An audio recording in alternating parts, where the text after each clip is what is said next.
Vamos orar?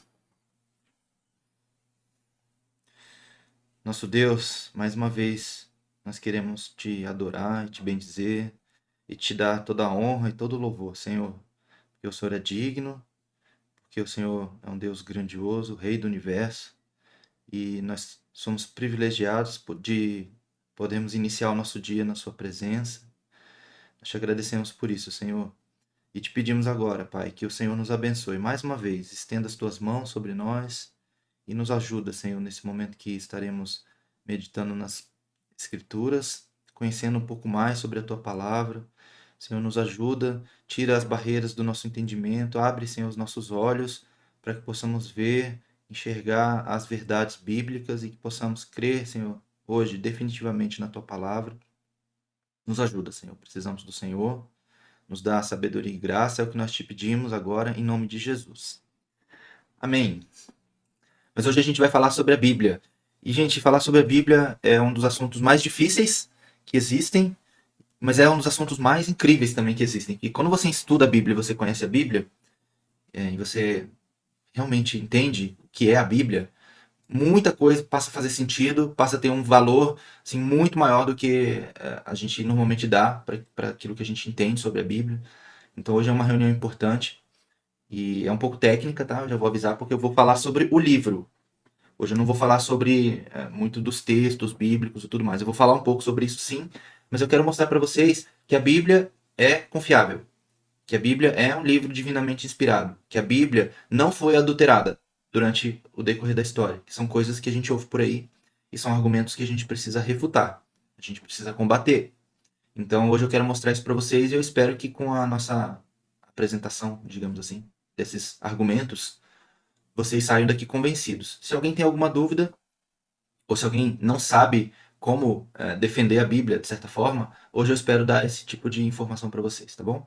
Vamos ler um texto aqui que está lá em 2 Timóteo, no capítulo 2, verso 1 a 15. Esse eu não vou pôr na tela, tá? Se vocês quiserem abrir na Bíblia de vocês, aí abram aí.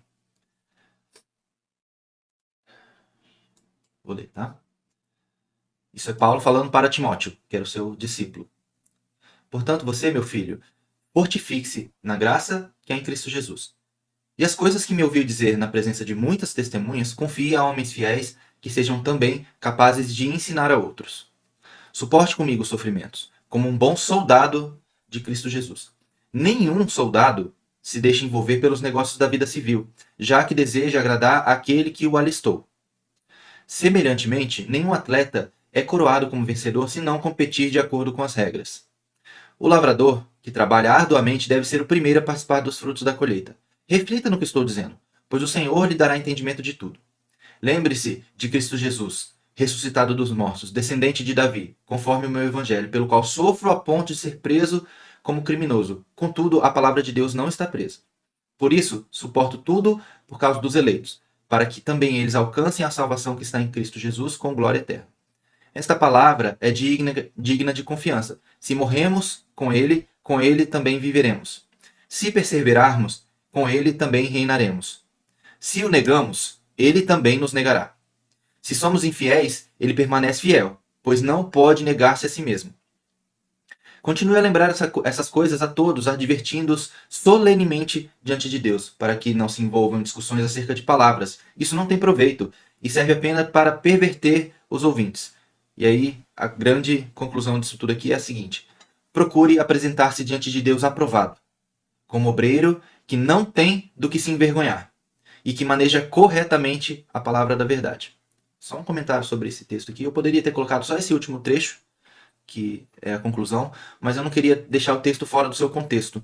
Então eu quis ler toda essa passagem para vocês, tá? O que Paulo está falando para Timóteo? Ele está dando várias instruções. Ele faz essa comparação entre a vida civil e a vida militar, que ele, como um soldado de Cristo, deveria procurar agradar mais aquele que o alistou do que as outras pessoas. Não se preocupe com as outras pessoas, cumpra a sua missão. E ele vai falar várias coisas no meio da fala dele. Falar para suportar os sofrimentos, que a carreira do soldado, e aí vocês têm que pensar no soldado da época de Paulo, não pense no soldado do nosso dia. Ainda mais no Brasil, que felizmente a gente não tem guerra, né? Então os militares aqui, eles têm uma situação mais confortável do que os militares de países em guerra, né? Não estou dizendo que é fácil, mas imagine se a gente tivesse em guerra, seria bem mais difícil, né? Mas você tem que pensar no soldado do tempo de Paulo. E no tempo de Paulo era guerra o tempo todo. E as guerras daquela época eram guerras terríveis, sanguinárias, sangrentas. Enfim, né? Ser soldado naquela época era praticamente uma garantia que você morreria, né? Então, Paulo está falando que isso é o evangelho. E a gente tem que entender que o evangelho para nós também é a mesma coisa até hoje. O evangelho para nós é morte. Morte para essa vida, mas, como ele fala ali, né? Se nós perseverarmos, com ele reinaremos. Então, existe um contraste, né? E Paulo faz vários contrastes aqui durante essa exposição dele, quando ele está falando com Timóteo. E ele faz os contrastes entre a gente se permanecer fiel ou infiel. E ele diz uma coisa que é interessante, e isso é importante a gente saber. Que se nós formos infiéis, Deus continua fiel. Diferente do que ele tinha falado antes. Se nós negarmos a Deus, ele também nos negará. Então tem esse contraste, mas quando chega na parte da fidelidade de Deus, Paulo ele deixa muito claro que Deus ele não pode negar-se a si mesmo. Porque Deus não pode mentir. Deus não pode voltar atrás na sua palavra. Deus pode mudar de ideia, isso é uma coisa. Mas se Deus disse que faria alguma coisa, Deus fará alguma coisa. Óbvio que tem as condições, né? Deus estabelece condições para determinadas coisas. E quando nós quebramos a aliança com Deus, a gente fica exposto aí às consequências. Então, é algo que Paulo quis enfatizar aqui. E aí, ele adverte Timóteo que ele ensine isso a outras pessoas e que ele seja um obreiro aprovado, de quem não tem o que se falar, né? Do que não tem do que se envergonhar. E a conclusão é que para você ser assim, você tem que manejar corretamente a palavra da verdade. E aí a pergunta que fica para nós é o quão bem nós todos, como soldados, conseguimos manejar bem a palavra da verdade. Lá em Efésios 6, tem a armadura da fé, né? Que Paulo fala, a armadura espiritual, a couraça da justiça, a sandália do evangelho, e aí tem a espada do espírito, que é a única arma de ataque que tem toda a armadura, né? São várias peças da armadura, Paulo vai descrevendo, e a única parte, digamos assim, da armadura que é uma peça de ataque é a espada. E ele fala, né, que a espada é a palavra de Deus. Em vários outros textos você vai ver essa figura da palavra de Deus como uma espada, uma lâmina ou qualquer coisa do tipo. E esse símbolo, ele é muito apropriado, porque, primeiro, né, lá em Hebreus, quando fala sobre a palavra de Deus, fala que ela é uma espada afiada de dois gumes. Ou seja, tem lâmina dos dois lados. Então ela corta para os dois lados. E eu gosto de falar isso aqui, que a primeira pessoa que é afetada, digamos assim, pelas coisas que eu falo sou eu mesmo, tá? Então tudo que eu falo aqui, tudo que eu ensino, em primeiro lugar vem em mim. E eu tenho um temor muito grande em relação a isso, porque na epístola de Tiago ele fala de forma muito enfática, né? Que a gente não deve querer ser mestre, porque os mestres serão julgados com muito maior rigor. E isso é uma coisa que põe muito temor em mim, porque eu não posso ensinar vocês de qualquer jeito, ou ensinar qualquer coisa, porque eu vou ser julgado pelo que eu estou ensinando. Porque, de certa forma, a gente influencia as pessoas. E todos nós temos que cuidar com isso, né? O quanto a gente é sério e zeloso com o uso dessa arma que é a palavra de Deus. E aí, só para finalizar essa reflexão, pensem vocês hoje tendo que empunhar uma espada e ir para uma guerra. Pensem se esse cenário acontecesse de fato. Imagine que você nunca pegou uma espada na mão. Como é que seria você batalhar nessa guerra com essa espada? Ela pode ser a mais afiada do mundo. Pode ser a melhor espada do mundo. Mas você nunca pegou uma espada na mão. Você acha que você conseguiria lutar bem essa guerra? Ou você seria facilmente derrotado? Eu pessoalmente penso que não importa a qualidade da espada se você não sabe usar. E se você tem a melhor espada do mundo, mas você não sabe manejar bem essa espada, a maior chance é que inclusive você se machuque com ela. E isso não é incomum se a gente for fazer agora a ilustração, né, com a nossa vida, de a gente às vezes não saber do que a gente está falando, quando a gente está falando da Bíblia, a gente fala coisas que a gente não sabe depois defender. E isso é o que eu quero tentar ajudar vocês hoje. A que vocês entendam o que é a Bíblia e que vocês passem a desejar manejar bem essa espada que é a melhor do mundo. Não tem espada mais afiada do que essa. Bom, essa é a introdução. Eu quero mostrar a pesquisa para vocês hoje. Hoje eu vou mostrar para vocês verem o que embasa essa minha fala aqui. Então esse aqui é o questionário. Alguns responderam, outros não. Quantos anos você tem de caminhada cristã? Eu repeti a pergunta para a gente poder fazer um link aqui entre as duas informações. Se eu pegar o verdinho com o roxinho, que é 10 e 20 anos, a gente tem aqui 71, 72% das pessoas com mais de 10 anos de caminhada. Então, a gente tem a maioria do grupo aqui, pessoas já experientes, já estão caminhando há bastante tempo. Que seja 10 ou 20 anos, não importa. Você fazendo a mesma coisa durante 10 anos, parte do princípio que você já está bom nisso, né? Pensa em qualquer atividade produtiva, qualquer coisa. Se você fizer essa coisa por 10 anos, não é possível que você não fique bom nela. Pelo menos que você tenha alguma familiaridade com isso. Então essa é a primeira coisa. Aí vocês disseram, de 0 a 10, a Bíblia é 10. 91% diz que a Bíblia é 10 na escala de importância. Ok, então a maioria daqui são pessoas experientes, que já caminham há bastante tempo e que entendem que a Bíblia é extremamente importante. Legal. Aqui vocês disseram várias coisas boas sobre a Bíblia, tudo bem, legal, só para ver mais ou menos o que é o consenso do grupo aqui. E aí essa pergunta aqui é, assim, a que mais me intriga. Você já leu a Bíblia inteira alguma vez? E aí a Bíblia inteira lendo ela de forma regular, organizada, não lendo textos isolados e aleatórios, tá? E aí 70% diz que nunca leu. E aí isso sempre me deixa, assim, muito curioso, no mínimo. Porque nós temos muito tempo de caminhada, nós entendemos a importância da Bíblia, nós dizemos várias coisas boas sobre a Bíblia, mas a gente não lê. Aí eu fico assim, sem saber por quê. E eu não sei se vocês conseguiriam me dizer por que você nunca leu a Bíblia. Porque pensa assim, se você tem 10 anos de caminhada cristã, já teria dado tempo de você ler, certo? A Bíblia tem 1189 capítulos, tá? A Bíblia padrão. 1189 capítulos, se você lesse um capítulo por dia, eu vou arredondar para 1190, tá? Só para ficar mais fácil. E você lesse um capítulo por dia, você demoraria 3 anos para ler a Bíblia. Mais ou menos 3 anos, tá? Um capítulo por dia da Bíblia. Só um. Só um, tá? A gente sabe que dá para ler a Bíblia inteira em um ano se ler 3 capítulos durante a semana e 4 ou 5, né, dependendo do capítulo, durante os fins de semana, que é o programa de leitura bíblica mais comum, né? Mas se você ler um capítulo por dia, em 3 anos você já teria lido a Bíblia. Então nós todos aqui, ou a maioria de nós, pelo menos, considerando que nós temos 10 anos ou mais de caminhada, a gente já tinha que ter lido a Bíblia toda pelo menos 3 vezes. Pelo menos 3 vezes. Então, sei lá, gente, fiz conta aqui, mas nem é importante a conta, tá? Nem é importante a conta. O importante é a gente entender que a gente pode ler. E eu quero fazer essa exposição aqui, eu tô sendo um pouco duro aqui, para vocês ficarem chocados mesmo, tá? Porque isso é uma estatística terrível.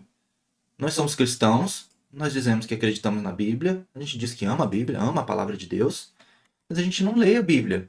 Aí depois eu pergunto, né? E o Novo Testamento? Pelo menos o Novo Testamento, vai, o Novo Testamento é pequeno. Você já leu? 55% diz que não, nunca leu o Novo Testamento. Aí eu vou além. E os 4 evangelhos, pelo menos? Aí pelo menos os 4 evangelhos, a maioria já leu. No entanto, boa parte nunca leu nem os 4 evangelhos. Gente, os 4 evangelhos é a história de Jesus. São só 4 livros pequenos, sabe? Não dá nem 100 páginas. E aí a gente precisa entender isso. A gente precisa realmente ter consciência das nossas atitudes aqui diante da palavra de Deus. Como que a gente quer ter uma caminhada cristã saudável, produtiva, se a gente não lê a Bíblia? A Bíblia é a nossa referência. A Bíblia é a fonte de autoridade para a nossa vida espiritual e para a nossa vida de forma geral, né? Todos os padrões e os princípios de Deus estão na Bíblia. Como é que a gente vai agradar a Deus se a gente não conhece aquilo que Ele escreveu para nós? Existem muitas definições para a Bíblia, mas uma delas é que a Bíblia é uma carta de amor escrita por Deus. E pense, como seria você escrevendo uma carta de amor para alguém, e você faz isso com amor, com dedicação, com carinho, e você manda essa carta para alguém e essa pessoa não lê. Como você se sentiria? Eu me sentiria péssimo. Eu não sei como é isso para vocês, tá? Eu vou falar uma coisa aqui, pessoal. Tem lá o WhatsApp, né, por exemplo. Aí você manda mensagem para a pessoa. Aí você vê que a pessoa leu, ou pelo menos que ela recebeu. E você está esperando que ela responda. E ela não responde. Como que é isso para vocês? Eu acho muito chato. Tudo bem, às vezes a pessoa não pode responder na hora, mas quando a pessoa simplesmente não te responde, passa dias e a pessoa não te responde. Você viu que ela viu a mensagem que ela leu e ela não te responde. É muito chato, né? Eu acho que é, pelo menos, né? No mínimo, a pessoa, assim, por consideração, ela diria para você, ó, depois eu respondo, ou não posso responder, ou qualquer coisa assim, né? Eu acho que, no mínimo, a consideração, né? É respeito pela outra pessoa. Considerando que não é uma pergunta ou nada ofensivo ou coisa assim, né? Uma pergunta normal, tá? Enfim, eu fico pensando assim agora, fazendo esse link com como que será que Deus olha para nós em relação à Bíblia, né? Porque ele deixou tudo escrito para nós, as instruções, a carta de amor dele, e, e espera que a gente leia. E tempo para ler, eu tenho certeza que vocês todos têm, e eu também tenho. Vocês, inclusive, depois vocês disseram aqui, né? Desculpa, eu fiz errado aqui, né? Aqui é o Antigo Testamento. Os evangelhos estão aqui, né? Sim, que 55% já leu. E 44% não leu, tá? Aí vocês disseram algumas coisas sobre o hábito de leitura de vocês que também me deixou bem curioso, tá? Vocês disseram assim, ó, se eu somar esse grupo com esse, que são os dois grupos que dizem que leem a Bíblia com regularidade. A gente tem aqui 60, 71, 72% das pessoas diz que lê a Bíblia com regularidade. Mas desculpe, não faz muito sentido. 72% das pessoas diz que lê a Bíblia com regularidade, mas nunca leu a Bíblia inteira. Então a gente está lendo o quê? A gente está lendo sempre o mesmo capítulo, sempre o mesmo livro? O Novo Testamento aqui, por exemplo, né? 55% das pessoas ainda não lê o Novo Testamento inteiro. Mas peraí, se 72% das pessoas lê a Bíblia com regularidade, tá lendo o quê? Porque a Bíblia é um livro para ser lido inteiro, não é um livro para ser lido de qualquer jeito ou pela metade, sabe?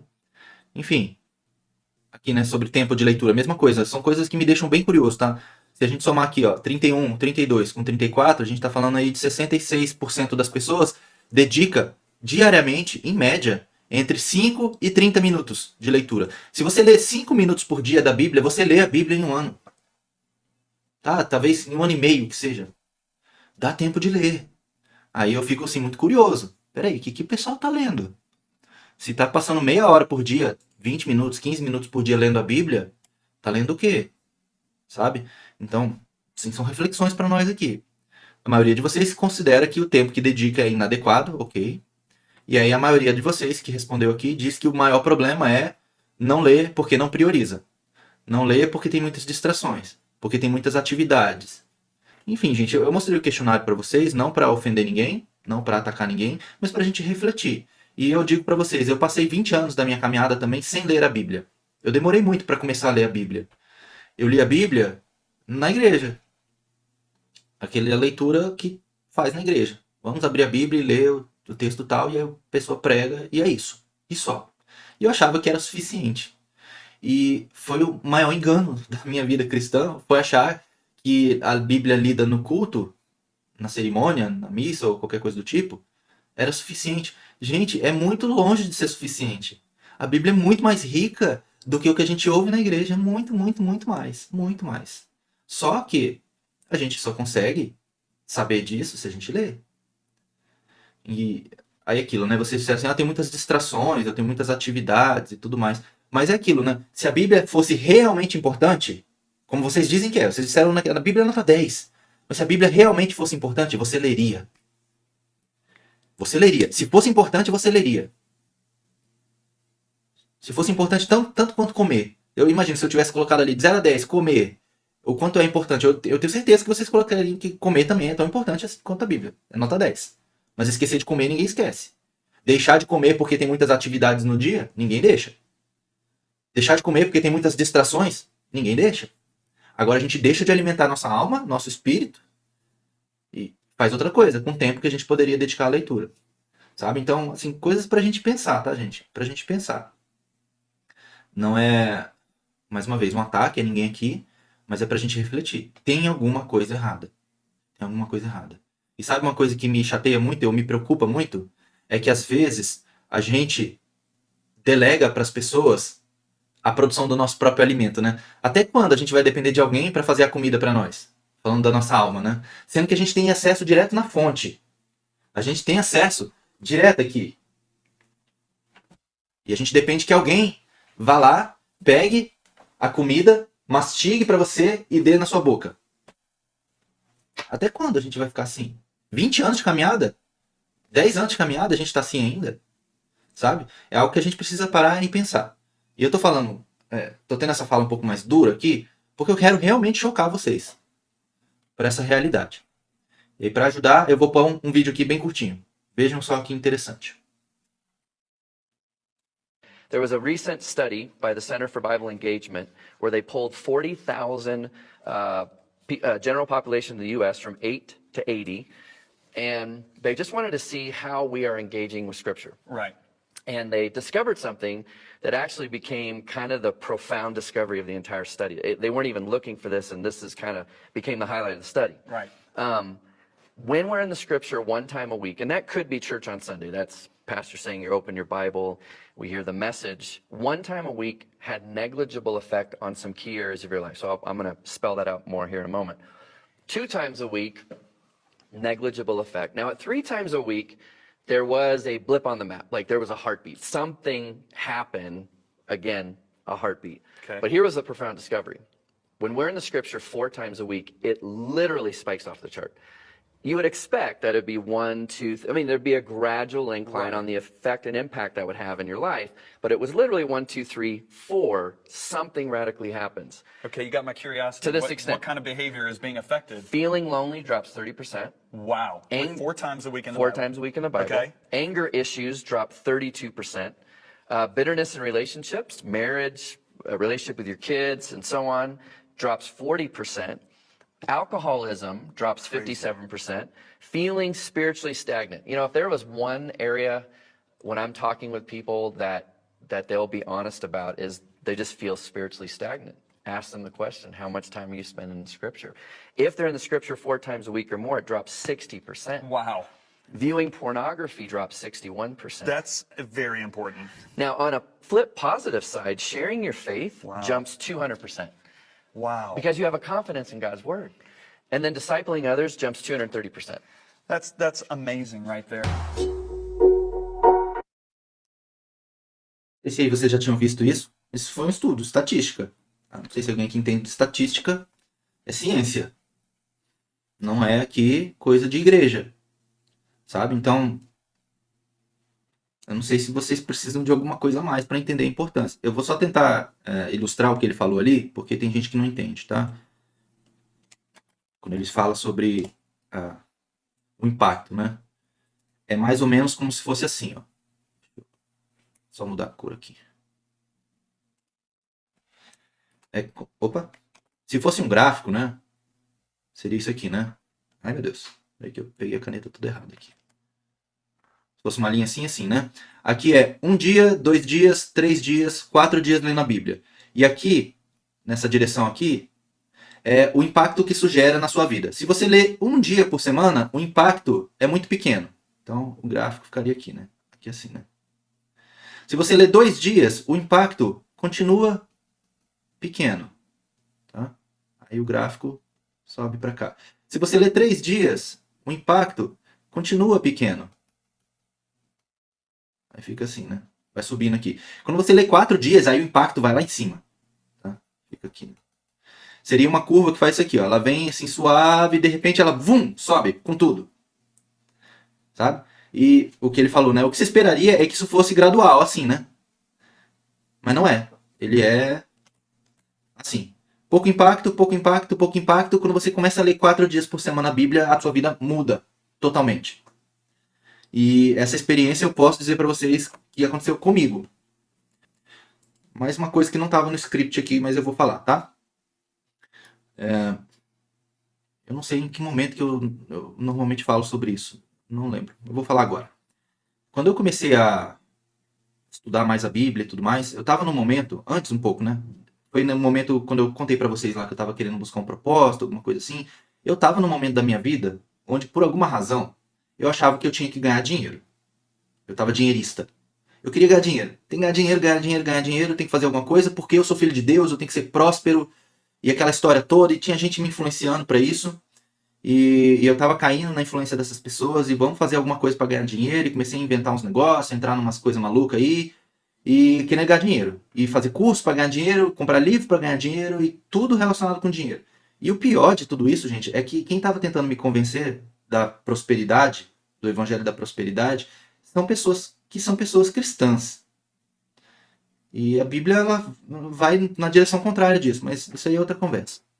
E eu tava, ok, vamos lá, tudo bem, realmente, eu sou filho do rei, tenho que ser próspero e rico e milionário, porque Deus me fez para a grandeza, me fez para ficar aqui vivendo uma vida medíocre.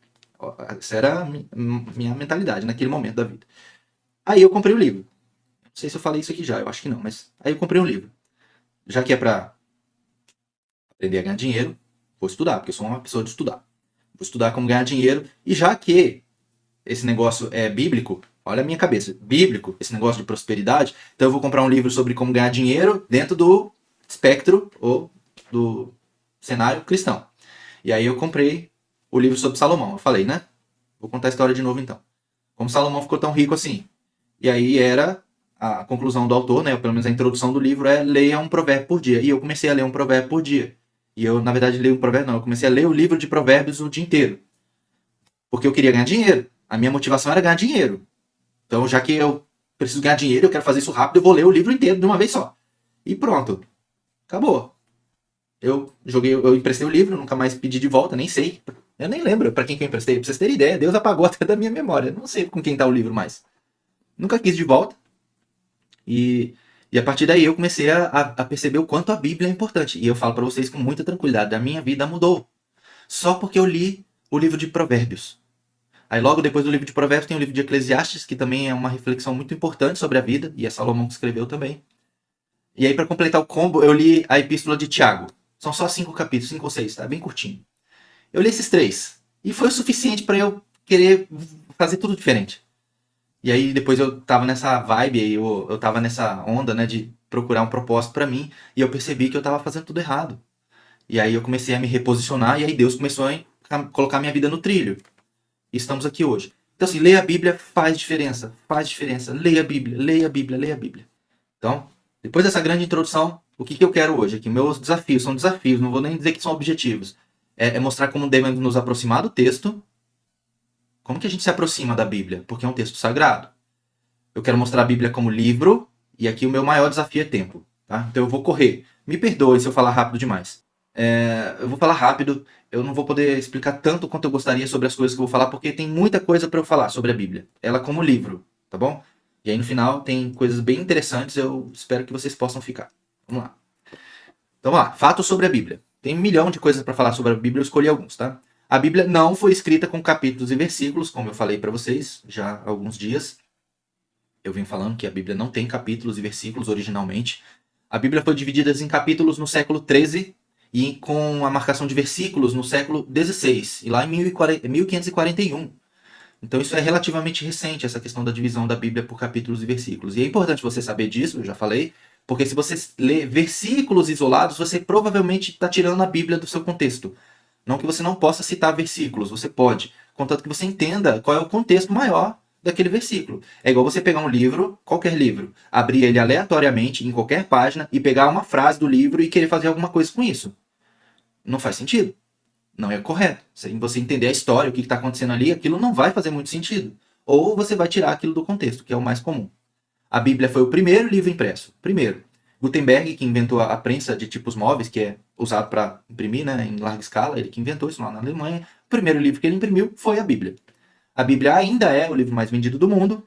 Já tem cerca de 2.900 traduções diferentes da Bíblia para vários idiomas. E é o livro mais atacado da história. Tem muitos ataques contra a Bíblia, eu vou mostrar alguns aqui para vocês. Como a Bíblia se formou? Primeira coisa que é importante dizer, a Bíblia não veio pronta. Ou seja, os livros não foram todos escritos e compilados ao mesmo tempo. Eles foram sendo escritos com o tempo. Tá? A Bíblia foi escrita em cerca de 1.500 anos de espaço. Tá? Eu vou mostrar isso aqui com um pouquinho mais de detalhe. Por cerca de 40 pessoas diferentes. Ela não veio pronta. Foi um livro que foi sendo escrito com o tempo e depois ele foi compilado. A Bíblia hebraica se chama Tanakh, não é assim que escreve, tá? Tá em português aqui só para facilitar a pronúncia. Mas é a Bíblia hebraica. Tem os mesmos livros do Antigo Testamento, só que estão em uma disposição diferente. Eles não estão dispostos da mesma forma. A ordem dos livros e a classificação dos livros na Bíblia hebraica é diferente, mas é o mesmo texto, igualzinho o texto que a gente tem na maioria das Bíblias. Tá? Depois, você tem a Septuaginta. A Septuaginta é a Bíblia hebraica, é essa Bíblia aqui, traduzida para o grego. Alexandre o Grande, quando ele estava conquistando o mundo, ele tinha a Biblioteca de Alexandria, lá no Egito, e ele queria ter todo tipo de livro lá, inclusive o livro dos judeus. E aí ele pegou 72, como é que eu posso dizer? Sábios, ou rabinos judeus, e eles foram lá e traduziram a Bíblia do hebraico para o grego. Depois, no século V, o Papa Dámaso, ele pediu para traduzir a Bíblia do grego para o latim, e aí virou a versão chamada Vulgata Latina.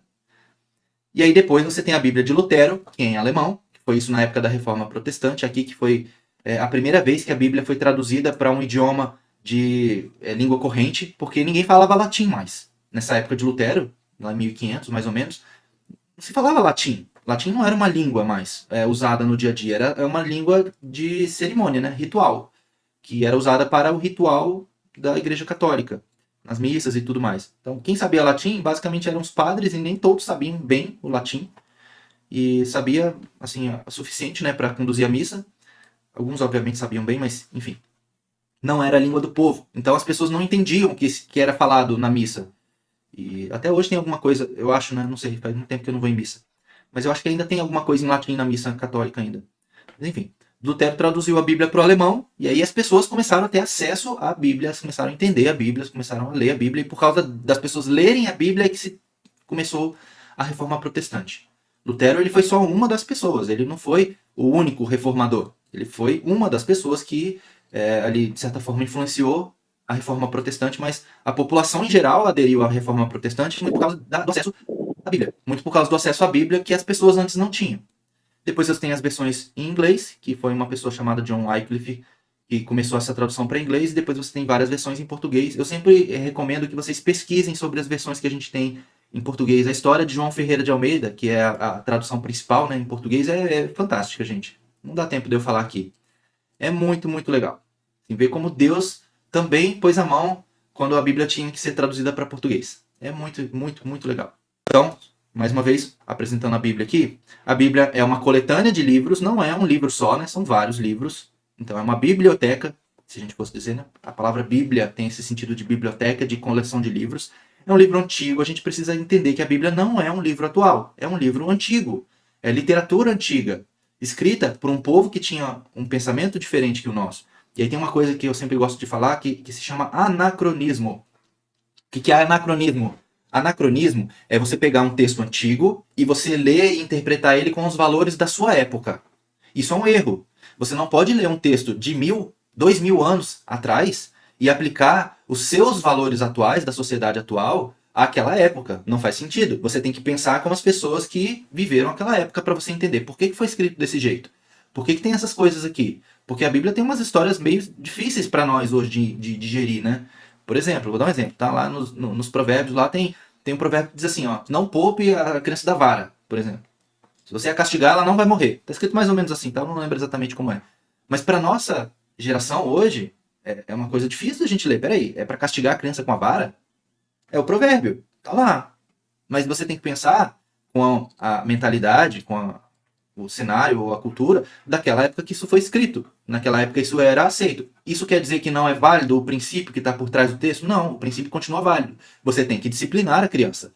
É com a vara que você faz isso? Não. Hoje em dia a gente não faz mais isso com vara. A gente faz isso com outras formas. Mas o princípio que está por trás ali é válido ainda. Disciplina é importante para a criança.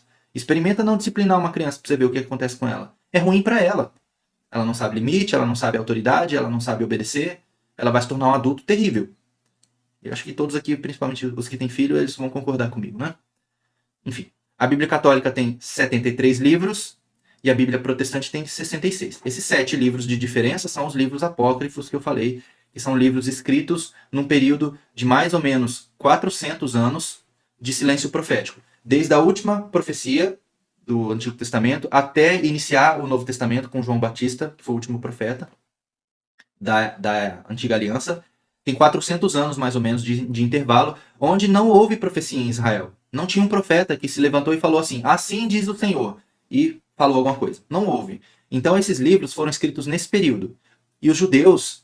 Porque, assim, o Velho Testamento, gente, é um livro basicamente judeu, tá? Não é um livro ocidental. É um livro judeu, escrito por judeus, para judeus. Óbvio que tem valores e princípios que a gente aplica para nós até hoje, porque são princípios de Deus. Mas é um livro judeu. E os judeus, eles mesmos que definiram o que faz parte da minha Bíblia, do Tanakh. Eles definiram que são os livros do Antigo Testamento que a gente tem na Bíblia protestante. Tá? Eu não estou falando nada contra os católicos aqui. Tá? Os livros apócrifos têm seu valor. Porém, os judeus, eles não consideram, e nós também não.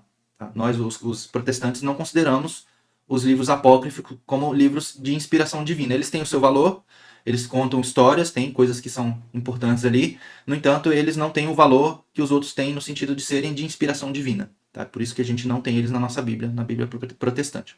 Mas enfim. Como eu falei, você tem 40 autores na Bíblia, 40 pessoas diferentes escreveram os textos que estão na Bíblia, e você tem reis, pastores, pescadores, ministros de Estado, funcionários públicos, você tem pessoas de categorias sociais diferentes, de cultura diferente, de idioma diferente, você tem pessoas de vários contextos sociais diferentes escrevendo um livro que ele é totalmente harmônico entre si. E pense, essas pessoas não se conheceram. E você ainda assim tem um texto harmônico inteiro. Tudo, do começo ao fim, o livro é harmônico.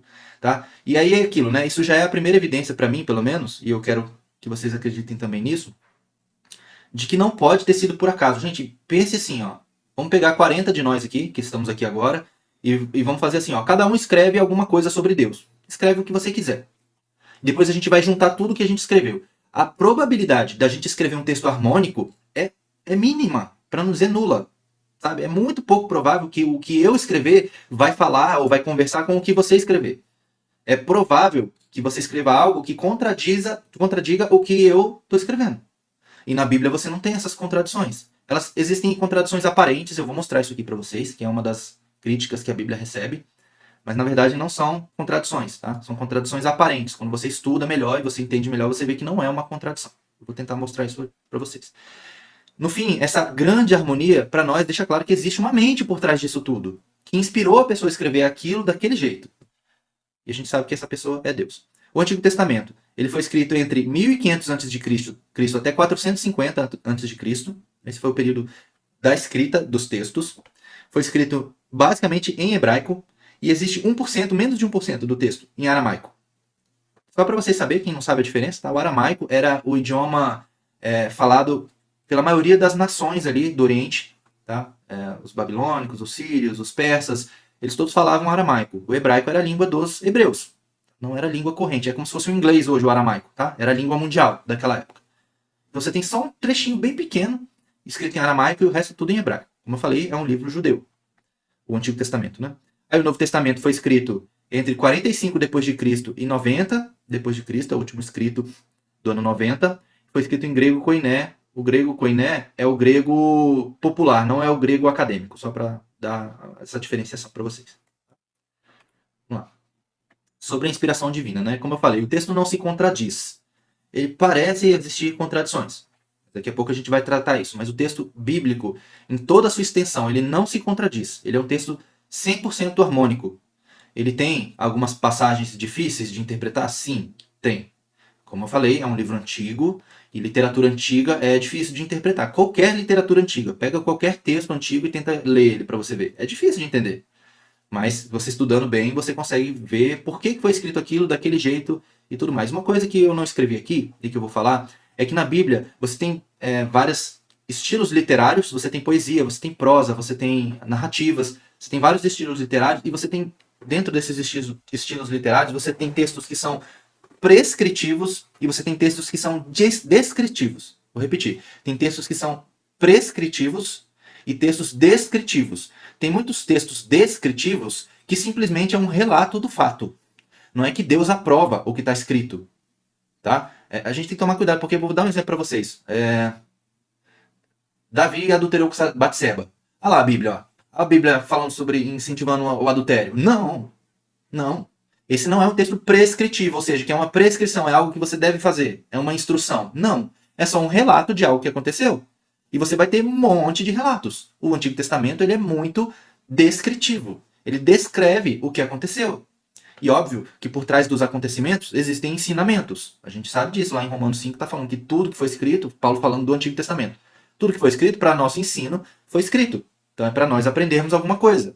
Agora quer dizer que Deus valida e aprova tudo que foi escrito? Claro que não. Tem várias histórias no Antigo Testamento que são contrárias, inclusive, às ordenanças de Deus, mas Deus permitiu que fosse escrito para que a gente tivesse um exemplo. Tá bom? Só um detalhe sobre isso aqui, porque isso é muito das contradições que vão dizer, né? Ah, Deus mandou matar os cananitas, os cananeus.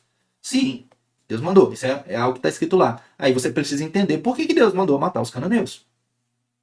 Eu já falei sobre isso. Porque eles eram maus, eles sacrificavam crianças, eles eram extremamente violentos, enfim, uma série de pecados terríveis, e Deus deu 400 anos para eles se arrependerem, eles não se arrependeram, veio um juízo sobre eles. Existia um juízo, ó, se vocês não se arrependerem, vai vir um juízo sobre vocês. Eles não se arrependeram, então agora a condição é, se você não se arrepende, tem um juízo, porque Deus não aprovava aquilo que eles faziam.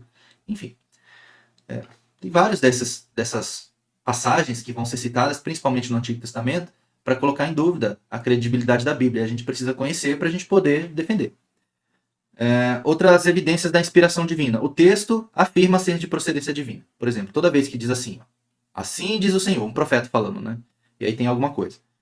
Se o texto é verdadeiro, aí vamos fazer algumas inferências aqui, algumas análises lógicas. Se o texto é verdadeiro e está escrito assim diz o Senhor, então é Deus falando. Se é Deus falando e Deus não pode mentir, então é verdade.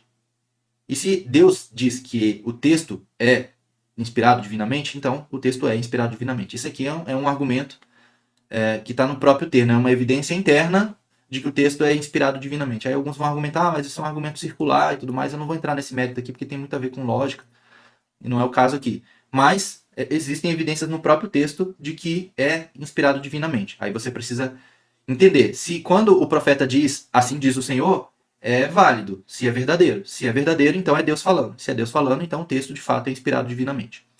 Aí tem o texto de 2 Pedro 1, de 20 a 21, diz assim, ó, antes de mais nada, saibam que nenhuma profecia da Escritura provém de interpretação pessoal, pois jamais a profecia teve origem na vontade humana, mas homens falaram da parte de Deus, impelidos pelo Espírito Santo.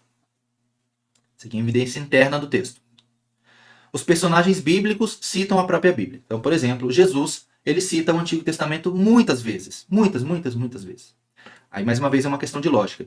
Se Jesus é real, se ele realmente existiu, e se Jesus é de fato o Filho de Deus, ou ele é o próprio Deus encarnado, e quando ele cita o Antigo Testamento, já que ele é Deus, ele não pode mentir. E se ele está citando o Antigo Testamento, dizendo que o Antigo Testamento é verdadeiro, então, por consequência, é verdadeiro.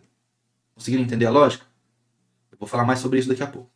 A questão da historicidade da Bíblia. O que é a historicidade da Bíblia? A historicidade é os fatos citados na Bíblia, eles têm comprovação histórica / arqueológica. Você consegue verificar a história dos povos que são mencionados na Bíblia e ver que esses povos existiram, que as cidades existiram, que os eventos aconteceram. Então, historicamente, você consegue ver que o que existe na Bíblia, de fato, aconteceu. E se isso de fato aconteceu, isso dá veracidade para o texto. Tá bom? E aí a questão das profecias. Tem mais de 2.000 profecias na Bíblia, cumpridas. Eu não sei exatamente quantas, eu sei que são mais de 2.000. Tem várias pessoas que vão dizer números diferentes, mas com certeza 2.000 pelo menos tem. E aí eu vou mostrar só a parte sobre Jesus. Eu falei na semana passada sobre isso, né?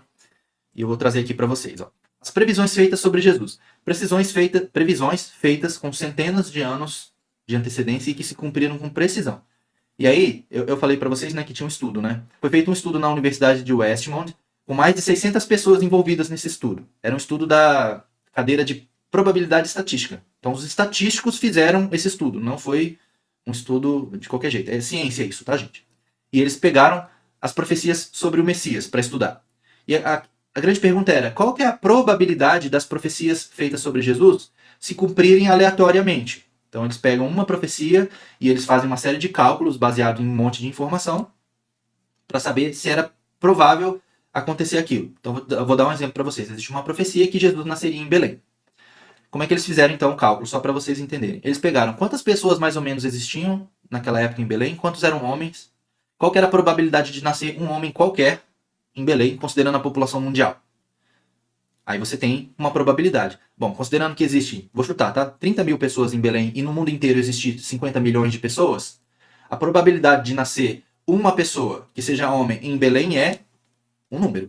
Aí eles têm como calcular isso lá, eu não sei como é, mas eles fazem. E aí eles fizeram isso com 8 profecias. Eu vou mostrar as 8 profecias aqui. E a probabilidade dessas 8 profecias se cumprirem aleatoriamente é uma em esse número aqui. 1.000, milhão, bilhão, trilhão, quatrilhão, quintilhão. Uma em 100 quintilhões. Gente, esse número é muito grande. Não existe nada que tenha essa dimensão hoje no mundo.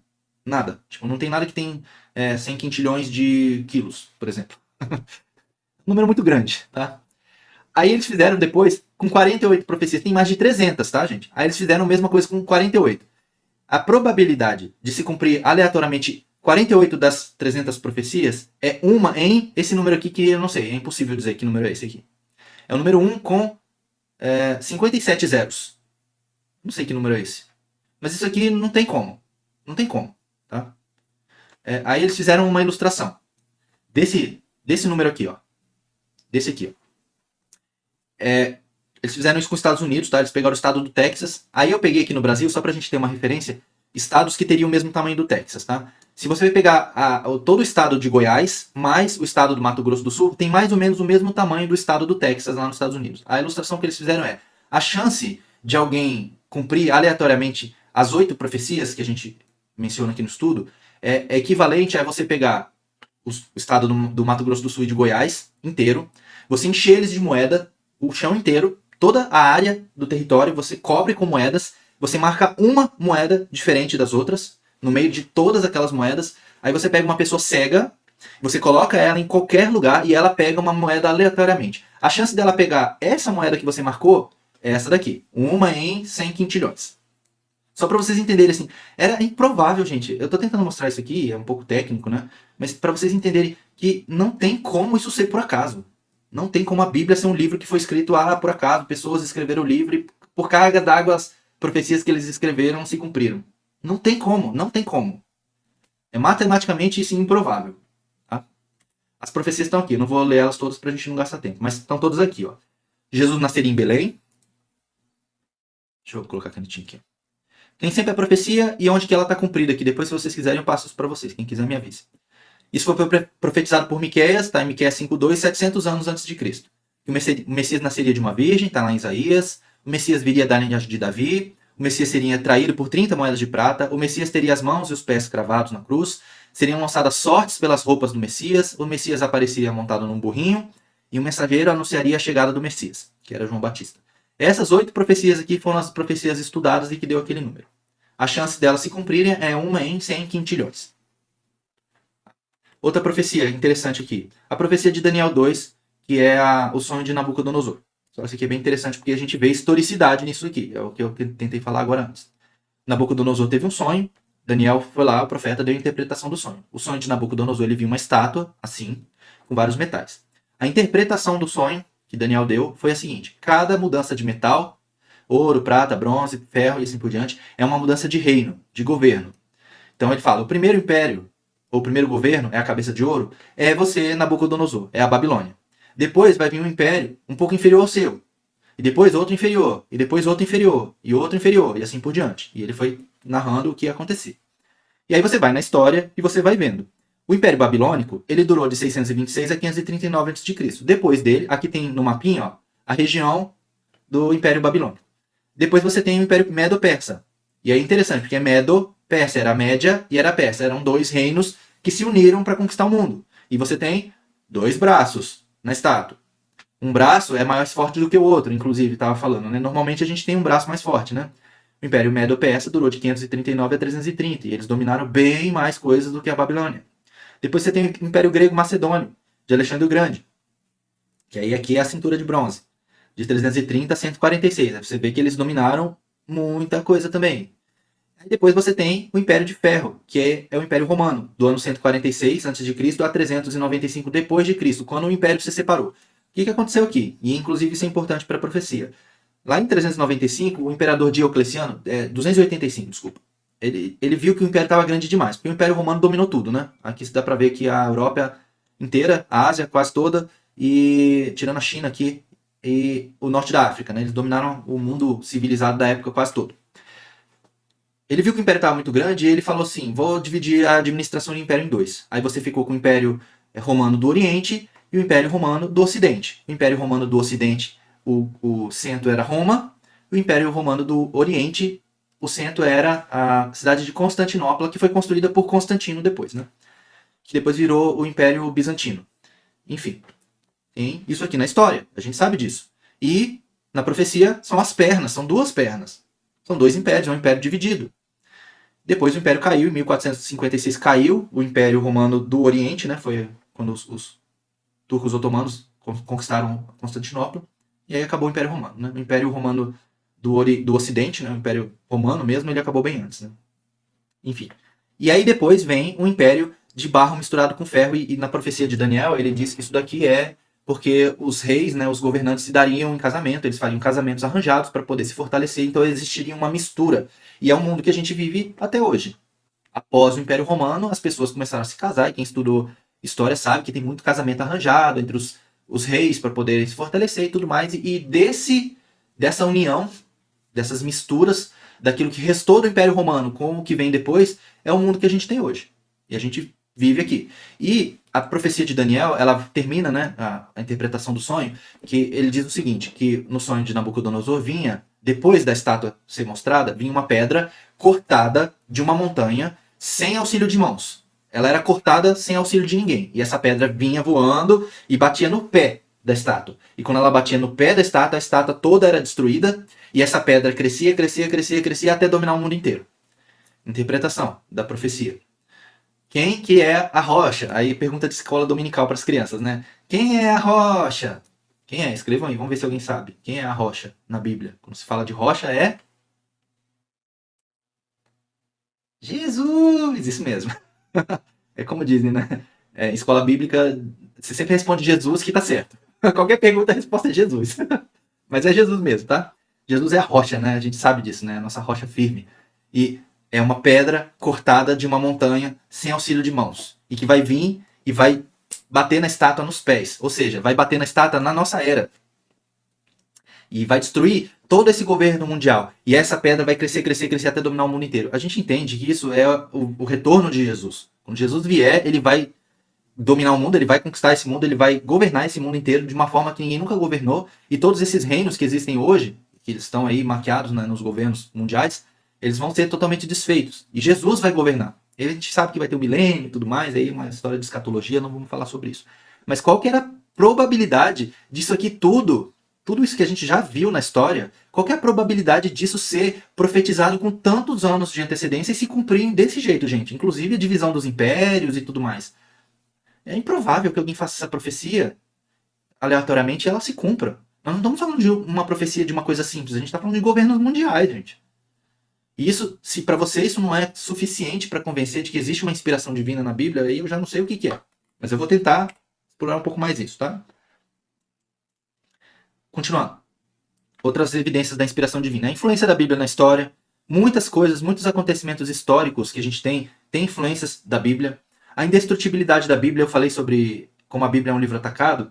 Tem vários momentos da história em que a Bíblia foi atacada. Tá? Então, por exemplo, lá no ano 167 a.C., um dos imperadores gregos, que se chamava Antíoco Epifânio, ele mandou destruir todos os manuscritos que existiam da Bíblia hebraica.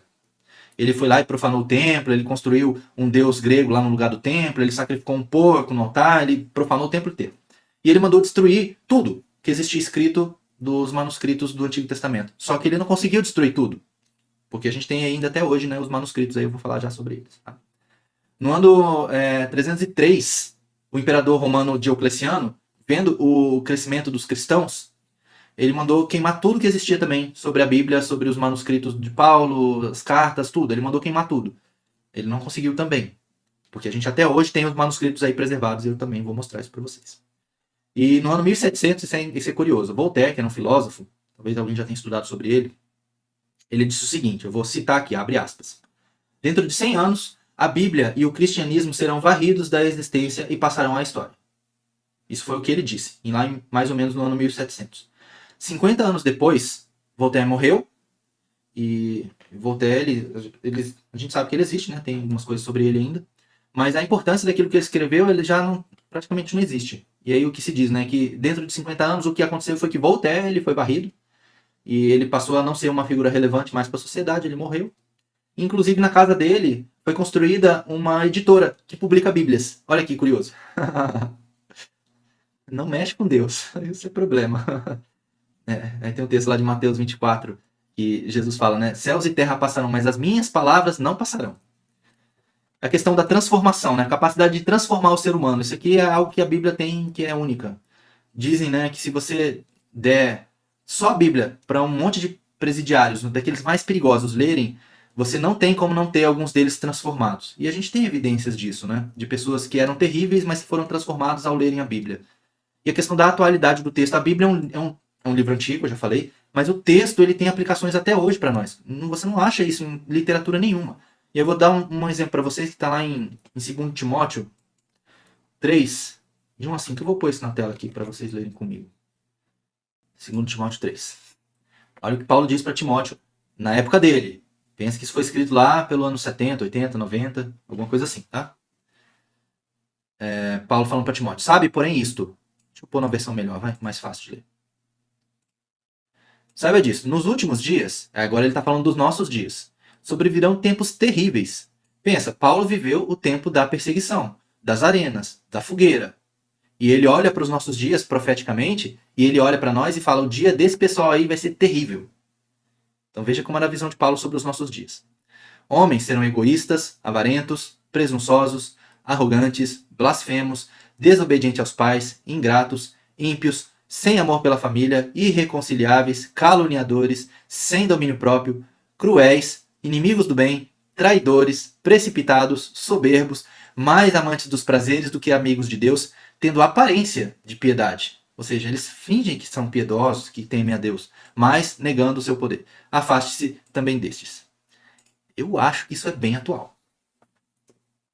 E é um livro, esse texto, né, escrito há 2000 anos, gente. Então, assim, a atualidade do texto também me dá evidências de que é um livro inspirado divinamente. E aí agora sobre a veracidade da Bíblia, então. Tudo bem, a gente viu que a Bíblia tem várias coisas legais, muitas evidências aqui no próprio texto, mas como é que eu confio nesse texto? De que esse texto é real? Existe uma disciplina chamada apologética. Quem quiser pesquisar sobre apologética é muito interessante. A apologética é a defesa da fé, tá? Só para vocês saberem. Então são pessoas estudiosas mesmo, são doutores, PhD mesmo, pessoa com alto nível de escolaridade, que estuda sobre coisas da Bíblia e tudo mais, fatos históricos, arqueologia e tudo mais, para defender a fé cristã. Então você tem muitos apologetas aí no mundo hoje, a gente tem muita gente muito boa, muito gabaritada mesmo, sabe? Que defende bem a fé cristã com base em ciência, não é com base em achismo ou fé apenas. Eles defendem com base em ciência, então tem muitos debates, muitas discussões no meio acadêmico e tudo mais. E é muito importante esse papel dos apologetas. E nós todos deveríamos ter um pouco disso dentro de nós, porque a gente precisa saber defender a nossa fé. Vou falar uma coisa que não está no script aqui também. Infelizmente, e quem é pai aqui precisa se preparar para isso, quem tem pai em época escolar, precisa se preparar, principalmente nos nossos dias, como Paulo falou, são dias terríveis. As crianças crescem, viram jovens e, obviamente, vão receber influência externa. Vão receber influência aí das pessoas que estão aí fora. E uma das influências que as crianças recebem são dos professores. Eu não estou falando nada contra os professores aqui, tá? Eu só estou falando de um fato. E talvez vocês conheçam histórias assim, e talvez não, mas vocês vão concordar comigo que é algo que é possível. Tem gente que não crê em Deus. E tem gente que vai tentar influenciar as crianças para não crerem em Deus. Então a gente precisa, de alguma forma, proteger e preparar nossas crianças para quando eles crescerem, eles poderem também ter convicção da fé que eles têm. Porque a criança, ela vai com os pais, né? A gente cuida dos nossos filhos, a gente guia eles, a gente vai junto com eles até determinado ponto. Chega um ponto onde eles passam a ter que tomar suas próprias decisões. E uma das decisões que eles vão tomar, eventualmente, é eu creio ou não creio naquilo que meu pai e minha mãe ensinam. Então a gente precisa preparar para isso. E, infelizmente, muitos jovens, quando entram na fase de faculdade, por terem uma carga de exposição à informação de um nível assim, muito mais profundo do que costumavam ter, eventualmente vão se expor, vão ser expostos a, por exemplo, filosofia. Filosofia não é ruim, não estou dizendo que é ruim, mas tem muitos filósofos ateus que são muito influentes e eles vão negar a existência de Deus e eles vão tentar convencer as pessoas da não existência de Deus. Vai ter. Eu já passei por isso várias vezes. Eu tenho 2 faculdades, eu já estudei filosofia várias vezes, um monte de pós-graduação. Eu sei como é. Então, vocês talvez que são formados em nível superior, vocês sabem, quem estuda filosofia tem um montão de coisa aí que é contrário à fé. E muitos jovens vão para a faculdade, aí eles chegam na faculdade, vem lá um bom professor com uma boa didática e ele convence o jovem de que Deus não existe. Por quê? Porque o jovem ele não está pronto para defender a fé dele, porque ele não tem argumentos. O professor desmonta o argumento do jovem muito fácil. Lembra da história da espada? Você não deu preparação suficiente para aquele jovem para usar aquela espada. Aí ele tenta argumentar com o professor destrói o argumento dele na primeira. E aí ele fica desmoralizado, envergonhado, e aí ele desiste da fé. Vocês sabem que isso acontece. Eu já vi muitos casos assim, infelizmente. Tem um filme, né, chama Deus Não Está Morto, que mostra exatamente essa circunstância. Quem já assistiu sabe. É um jovem, vai para a faculdade, tem um professor que desafia ele a provar que o cristianismo é verdadeiro. E isso é apologética. Tá? Enfim, eu fiz toda essa introdução aqui, isso não estava previsto, gastei um tempo aqui, mas porque eu acredito que seja importante para alguém aqui ouvir isso. Tá? Então, vamos lá. Como é que a gente, então, defende a nossa fé? Entre várias coisas. Né? Quando a gente estuda apologética, uma das coisas mais importantes é provar que o Novo Testamento é confiável. Por quê? Porque o Novo Testamento, ele cita o Antigo Testamento. Então, se o Novo Testamento é verdadeiro, o que ele fala é verdade. E se o que o Novo Testamento fala é a mesma coisa que está no Antigo Testamento, então o Antigo Testamento também é verdade. Faz sentido? Então, essa é a questão da lógica. Ó. O Novo Testamento, ele fala do Antigo. O Novo Testamento fala que Jesus era Deus. O Novo Testamento fala que Jesus ressuscitou. E isso tudo leva para o cristianismo. Se eu conseguir fazer essas três coisas fazerem sentido, e aqui não é fé, falando de argumentos, de ciência mesmo, tá? De arqueologia, história e tudo mais. Eu consigo então provar que o Novo Testamento é confiável. E se o Novo Testamento é confiável, o cristianismo é verdade. Porque o Antigo Testamento fala de Jesus, o Novo Testamento fala de Jesus e Jesus ressuscitou. Se isso tudo é verdade, então, consequentemente, por lógica, por inferência não, por dedução mesmo, lógica, né? O cristianismo é verdade. E se o cristianismo é verdade, ela é a única religião verdadeira. Por quê? Porque Jesus falou, eu sou o caminho, a verdade. Ele não falou, eu sou um caminho, uma verdade, não. Jesus falou de forma bem fática, eu sou o caminho, a verdade, a vida. Ninguém vem ao Pai senão por mim. Se Jesus era Deus, então ele falou verdade. E se ele falou a verdade e ele falou que ele é o caminho, não existe outro caminho. Por mais que a gente goste dos nossos amigos budistas, muçulmanos e qualquer outra religião.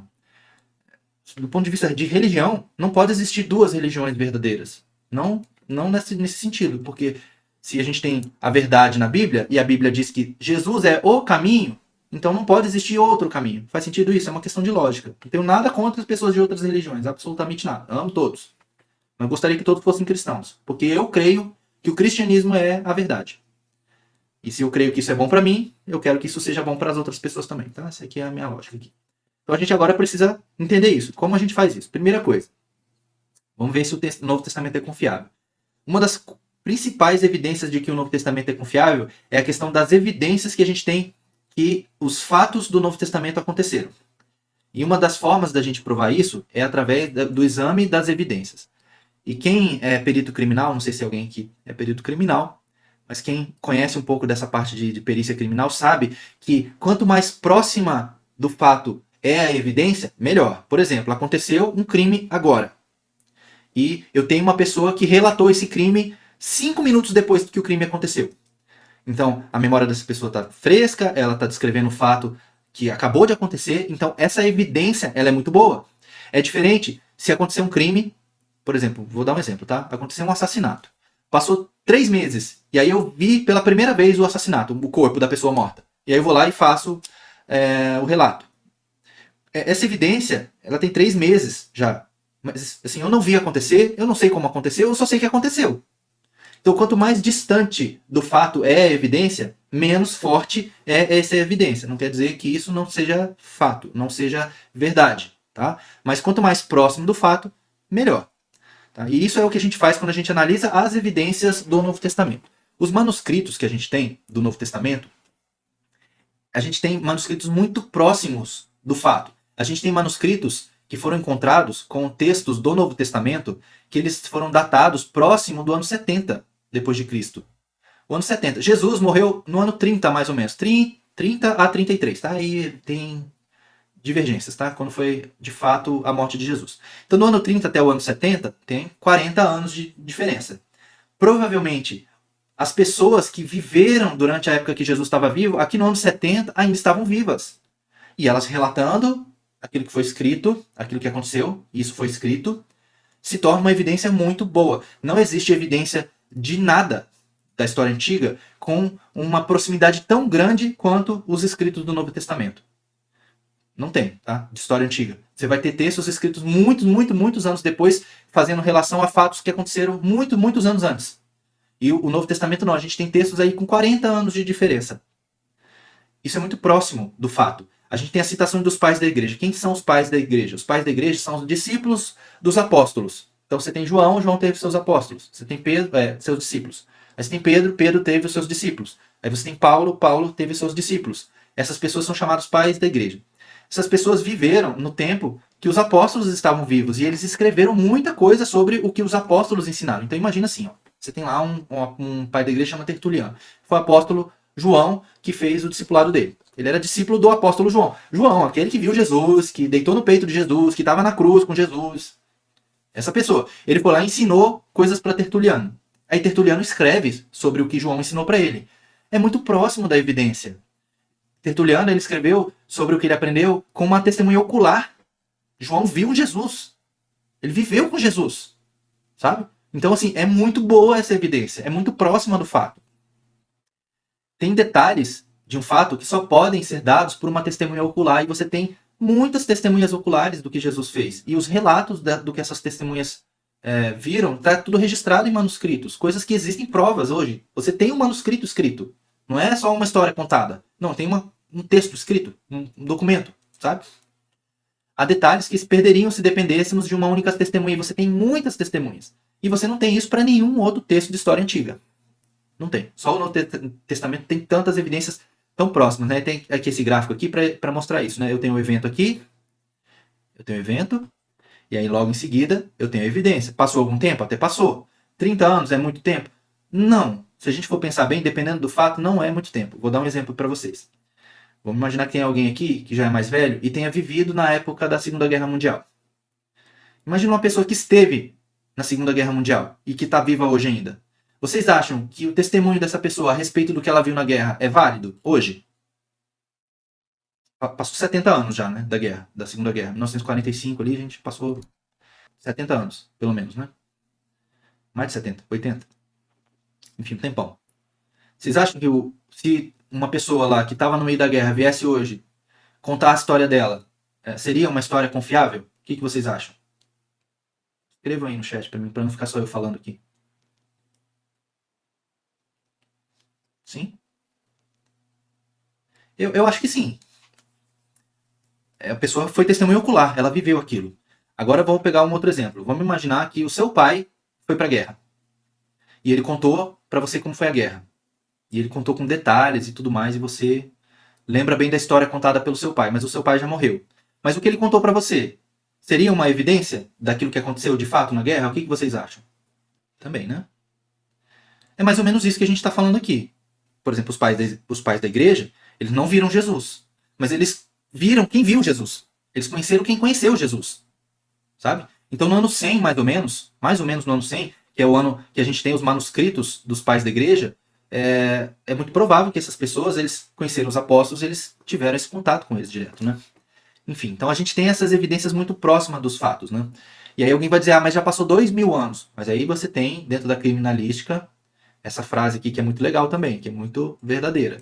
Uma boa evidência não se torna ruim com o tempo.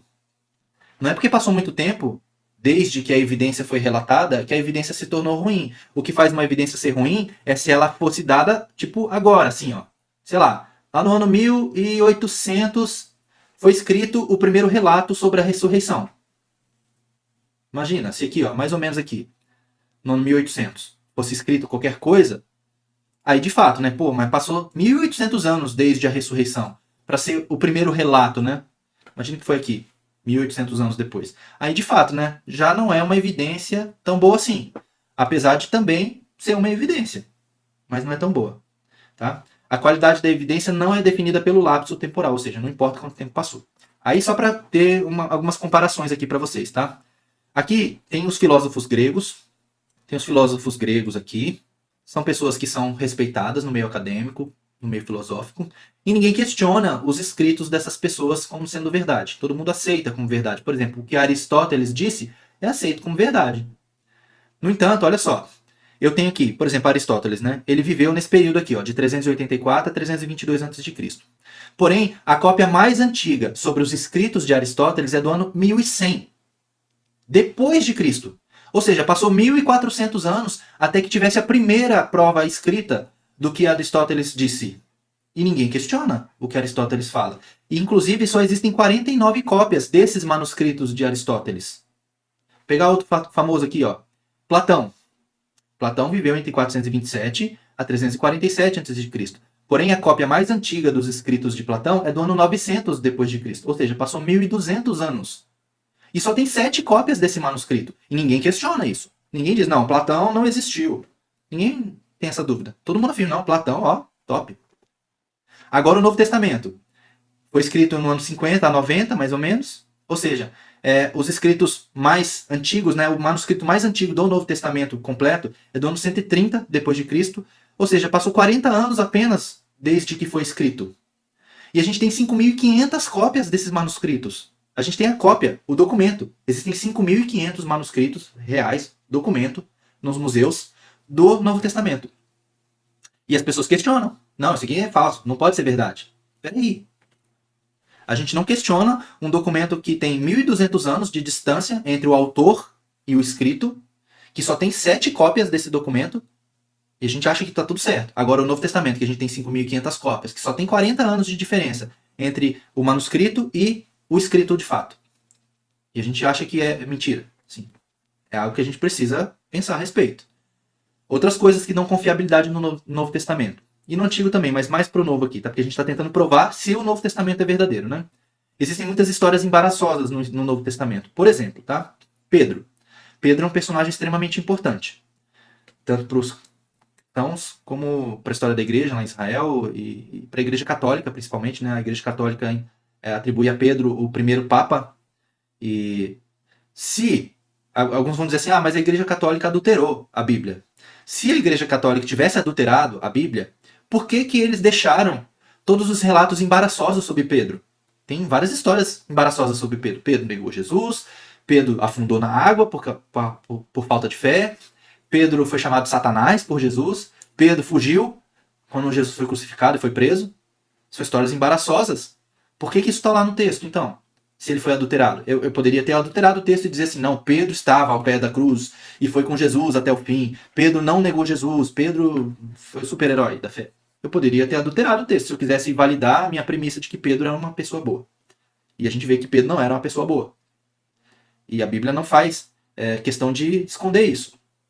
E você vai ver isso sobre várias outras pessoas. Paulo foi apedrejado, foi açoitado, um monte de coisa ruim sobre Paulo. E por aí vai. No Novo Testamento e no Antigo. Se o autor tivesse mentido, ele colocaria histórias embaraçosas sobre si mesmo? Por exemplo, Paulo escreveu as cartas dele. Ele escreveria as coisas embaraçosas que ele passou? Não. Se ele fosse adulterar o texto, ou o fato, né? Ele não diria que ele foi apedrejado, açoitado, preso. Pedro não escreveria, porque o Evangelho de Marcos acredita-se que foi Pedro que ditou e Marcos escreveu. Então Pedro não falaria mal sobre ele mesmo no Evangelho de Marcos. E você vai ler o Evangelho de Marcos, tem lá as histórias de Pedro também. Enfim. Outra coisa, as mortes terríveis. As pessoas que escreveram o Novo Testamento morreram mortes terríveis, gente. Eles não morreram uma morte natural, fofinha, bonitinha, dormindo na cama. Eles foram martirizados, presos, machucados, crucificados, queimados. Todo tipo de sofrimento eles passaram por causa dessa história que eles contavam. Se eles fossem inventar uma história, que motivo eles teriam para inventar essa história? Sendo que essa história que eles inventaram levou eles à morte. Não faz sentido. Quem morreria por uma mentira? Você morreria por uma mentira? Eu não. Eu não morreria por uma mentira. Essas pessoas elas foram para a cruz, para a arena, para a fogueira, por causa de algo que eles criam e que eles escreveram.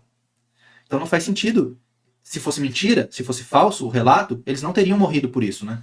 Os escritores foram todos martirizados, com exceção de João. João ele foi martirizado também, mas ele não morreu martirizado, né? Tentaram matar ele, colocaram ele na ilha de Patmos, ele não morreu. Ele morreu de velho mesmo. E foi o que Jesus disse para Pedro. Se eu quero que ele fique até que eu venha, que te importa, né? Quando Pedro fala para Jesus, o que vai acontecer com João? E João morreu de velho. Foi martirizado também, né? Mas que benefício eles teriam em abandonar o judaísmo, que eram todos judeus, e se converter ao cristianismo? Benefício nenhum. Eles foram perseguidos, mortos, presos. Por uma mentira? Não faz sentido. Outras evidências. E tem bastante coisa escrita aqui, mas não sofram, tá?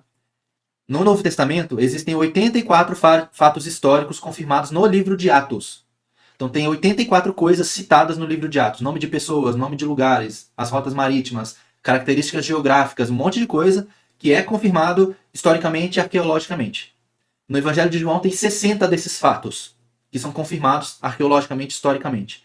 Tem pelo menos 30 fatos históricos que são citados no Novo Testamento, que são confirmados por fontes não cristãs. Pessoas que não eram cristãs escreveram sobre coisas que são citadas no Novo Testamento. Pelo menos 30. Existem vários escritores não cristãos que escreveram sobre Jesus naquela época. O mais famoso se chama Flávio Joséfo. Ele era um historiador judeu, mas ele trabalhava para o Império Romano. E ele fez vários relatos de várias coisas. Ele tem um livro que chama História dos Hebreus, que é muito bom, é um livro grandão, mas conta muita coisa. E ele fala sobre Jesus. E aqui tem uma das citações aqui, ó. Num dos livros deles está escrito assim, ó. Nessa época, a época de Pilatos, havia um homem sábio chamado Jesus. Ele não fala que Jesus era o Messias, mas tudo bem, ele era judeu, ele não cria em Jesus. Sua conduta era boa e ele era conhecido por ser virtuoso. Muitos judeus e de outras nações tornaram-se seus discípulos. Pilatos condenou a crucificação e a morte. Mas aqueles que se tornaram seus discípulos não abandonaram seu discipulado. Antes, relataram que Jesus havia reaparecido 3 dias após a sua crucificação e que estava vivo. Por causa disso, ele talvez fosse o Messias, sobre quem os profetas contaram maravilhas. Aí aqui tem outro relato falando sobre Tiago, tá? Falando sobre a morte de Tiago. Tiago era o irmão de Jesus, o que escreveu a epístola de Tiago, tá? Não sei se vocês sabem disso, de Jesus teve vários irmãos. Judas também, que escreveu a epístola de Judas, era irmão de Jesus também, tá? Então, só para deixar isso claro aqui. Mas Flávio Joséfo fala de Tiago também. Outra coisa, o crescimento explosivo do cristianismo. Mais uma vez, por que as pessoas morreriam na cruz, na arena, na fogueira, se o cristianismo fosse falso? Existem muitas evidências arqueológicas de que, de fato, as pessoas foram martirizadas na época do Império Romano. Por que as pessoas morreriam por uma mentira? Não faz sentido. E o cristianismo crescia de forma exponencial naquela época, apesar disso. Mais uma coisa aqui. Crítica textual é uma disciplina, é ciência também, tá? Que analisa o quanto uma cópia de um texto é verdadeira ou é fiel ao original. Então eles vão lá, pegam as várias cópias dos manuscritos e analisam, comparam entre si e veem as diferenças. E a crítica textual é feita para vários tipos de literatura, não só para a Bíblia, mas a Bíblia está lá no meio também, né? Então fizeram a crítica textual do Novo Testamento. Ele tem 20 mil linhas e comparando todos os manuscritos que foram analisados, encontrou-se 40 erros. Então tem alguns erros quando você compara os manuscritos. Isso dá 0,2% de linhas com erro. Aí eles pegaram a Ilíada de Homero, que também é um texto antigo, e que ninguém fica questionando se a Ilíada de Homero é verdadeira, se é fiel ao original, ninguém questiona isso. Mas olha só, a Ilíada de Homero tem 15.600 linhas e tem 764 erros. São 5% de linhas com erro e ninguém questiona. Por que questionam a Bíblia? Porque a Bíblia é um livro divino, vai ser atacado. Satanás vai atacar a Bíblia. Outras coisas, estamos terminando já. Existem muitos manuscritos antigos, tá? Existem mais de 5.000, né, manuscritos, documentos mesmo, escritos, preservados do Novo Testamento. Os manuscritos, né, eles estão de datas muito próximas dos eventos, como eu mostrei, né, tem manuscrito do ano 130, o Novo Testamento inteiro, do ano 130 depois de Cristo, ou seja, 90 anos, até o ano 90 foi escrito o Novo Testamento, então 40 anos depois você tem uma cópia completa do Novo Testamento. As aparentes contradições que tem na Bíblia, né, que é algo que as pessoas criticam, às vezes, mas isso aqui está errado, porque uma pessoa diz uma coisa, outra diz outra. Isso, na verdade, não é uma coisa contrária, que vai contra. Na verdade, é até uma evidência favorável. Por quê? Vou dar um exemplo para vocês. Em um dos evangelhos, está citado lá que Jesus curou um cego, em uma passagem determinada lá. Em outro evangelho, está dizendo que Jesus curou 2 cegos. Aí, tá vendo? Ó, os evangelhos estão se contradizendo. Não, eles não estão se contradizendo. Ambos estão dizendo que houve cura de cegos. Esse é o fato, houve uma cura. O que eles estão divergindo entre si é a diferença de quantos foram curados. Qual que é uma possível explicação para isso? Uma das pessoas que citou o fato estava olhando o fato por um ângulo, por uma perspectiva, e o outro por outra. Um talvez tenha percebido um pouco mais a cena, tenha tido mais detalhes daquela cena do que a outra pessoa. É igual a mesma coisa de cena do crime. Se você pega 2 testemunhas que testemunharam o mesmo crime, eles vão fazer relatos diferentes daquilo que eles viram. E isso é bom. Porque se as pessoas, todas as testemunhas, dissessem exatamente a mesma coisa, geraria uma estranheza. Peraí, as pessoas combinaram esse discurso. Então, por isso que se faz essa questão de quanto mais testemunhas, melhor. E quanto mais detalhes elas trazem, por mais que sejam diferentes, o relato, melhor também. A gente já falou, né, das falhas dos personagens. As doutrinas controversas, por exemplo, tem muitas doutrinas no meio cristão que são controversas. Vou dar um exemplo aqui, tá? Tem uma doutrina que diz que você deve orar pelos mortos. Isso não está na Bíblia, tá? Você não vai achar um texto bíblico dizendo faça oração pelos mortos. Se o texto tivesse sido adulterado, alguém poderia querer incluir essa doutrina aqui na Bíblia, no texto bíblico. Tá? Por que não incluiu essa doutrina aqui? Porque o texto não foi adulterado. Se o texto tivesse sido adulterado, teria, por exemplo, essa doutrina de oração pelos mortos. Tá? E aí a cartada final aqui, que é a última evidência que a gente vai mostrar, são os manuscritos do Mar Morto. Isso aqui é um tema bem legal, bem grande, se a gente fosse falar sobre isso. Tem muitos vídeos sobre isso na internet, procurem se vocês quiserem. Mas a história é a seguinte. Lá no ano 1960 e qualquer coisa, 50 e qualquer coisa, esqueci o ano, gente. Mas faz bastante tempo isso já. Tinha um pastor lá, um beduíno, estava com as suas ovelhas lá, com seus bodes, suas cabras, e uma dos bodes lá, ou das cabras, fugiu e entrou numa caverna. E aí ele, para não entrar na caverna sem saber o que tinha lá dentro, ele jogou uma pedra dentro da caverna, para ver se tinha algum urso, alguma coisa lá, sei lá, um bicho, não sei. Quando ele jogou a pedra, ele ouviu o barulho de um vaso quebrando.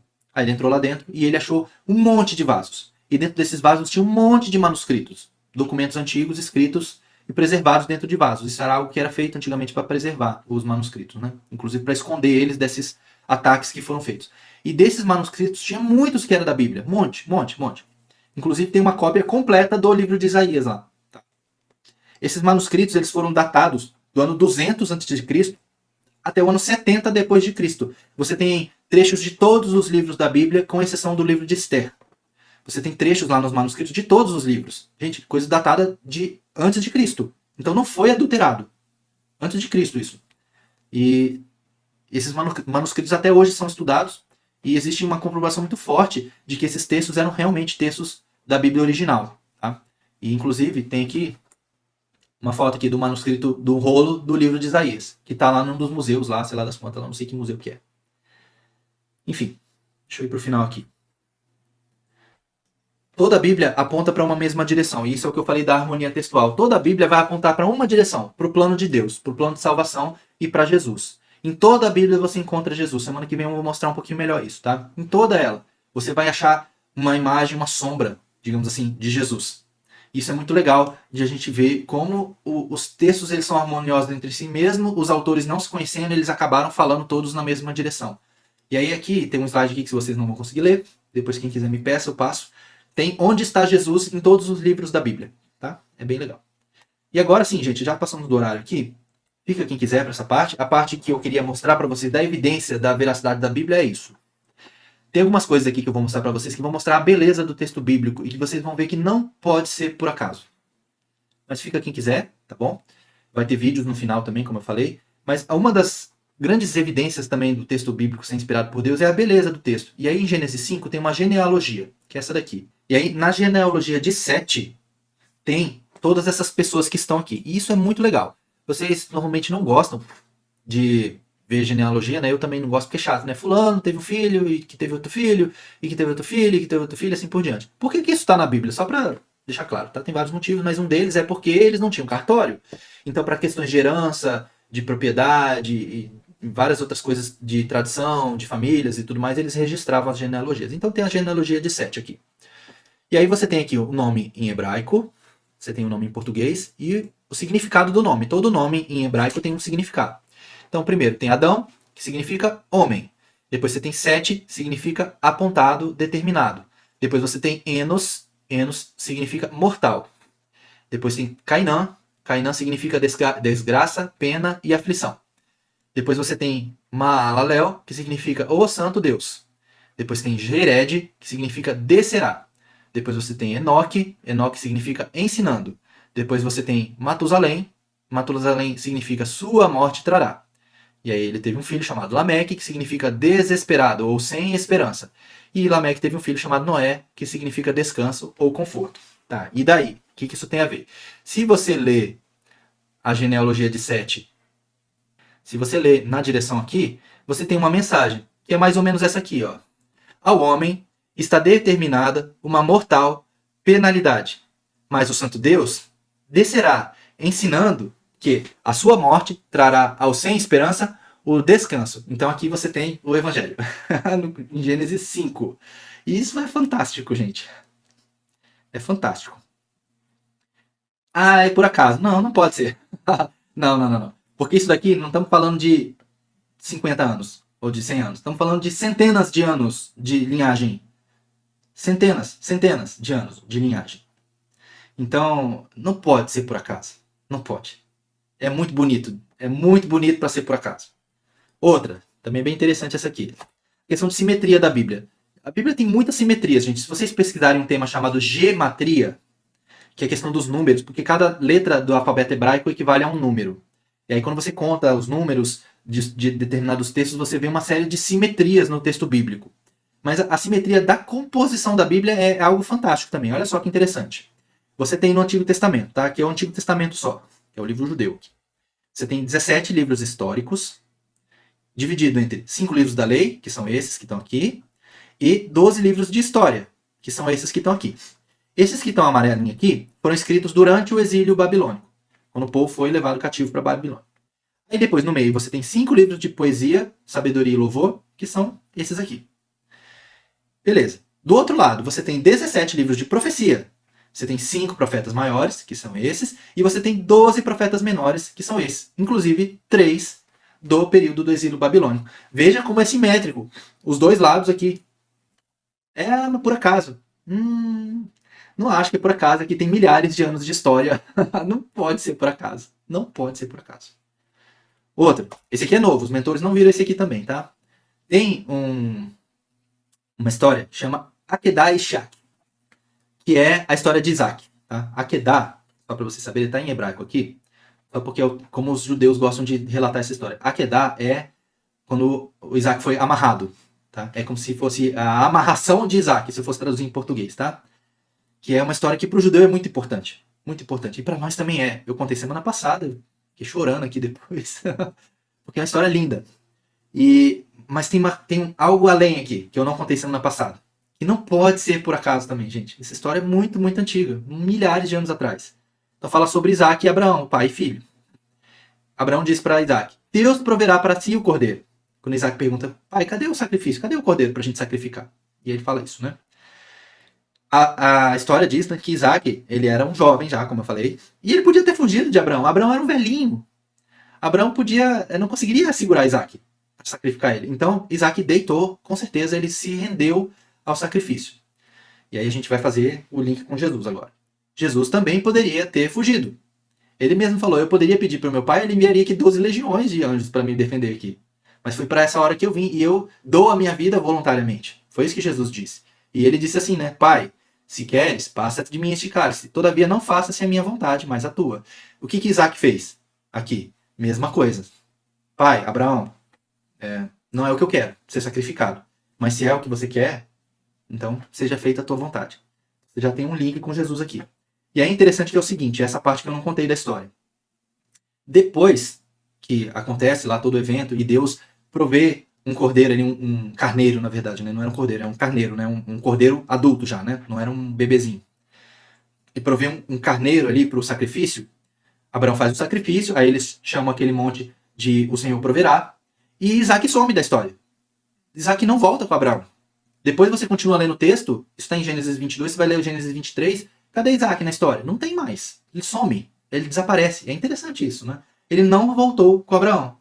Isaac ficou lá no monte e não sei o que aconteceu com ele, ninguém sabe. Não foi feito um relato sobre o que Isaac fez depois do monte. Ele some.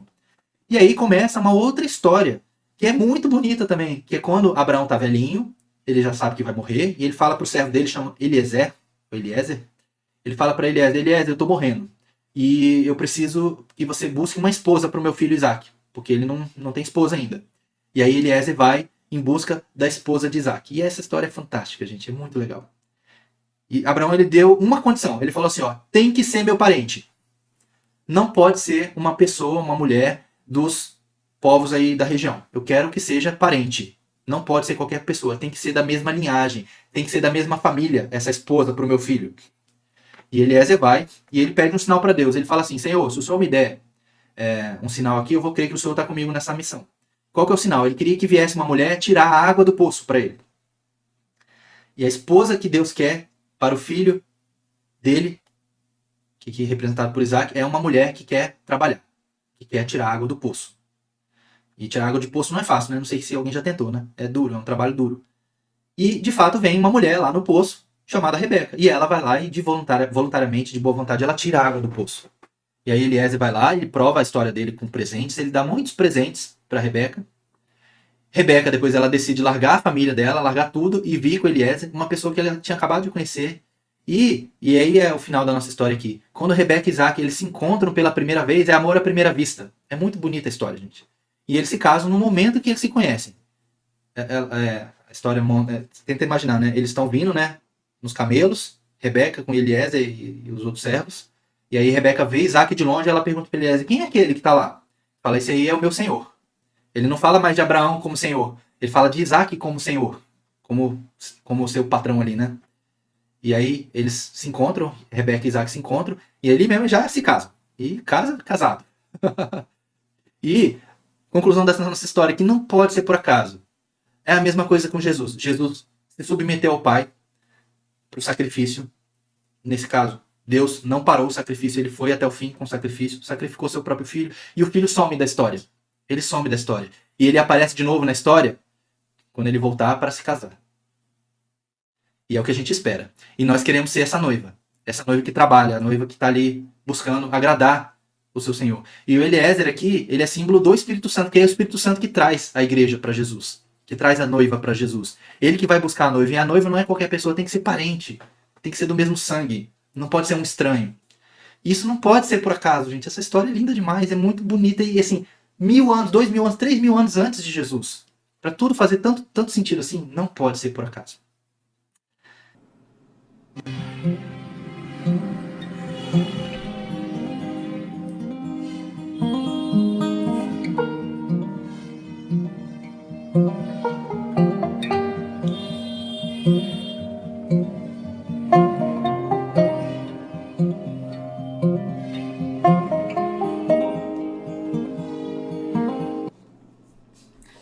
Vou explicar o vídeo, tá? Isso é um tubo de plástico, isso é uma fábrica de tubos de plástico. Deve dar para ouvir o barulho no fundo, né?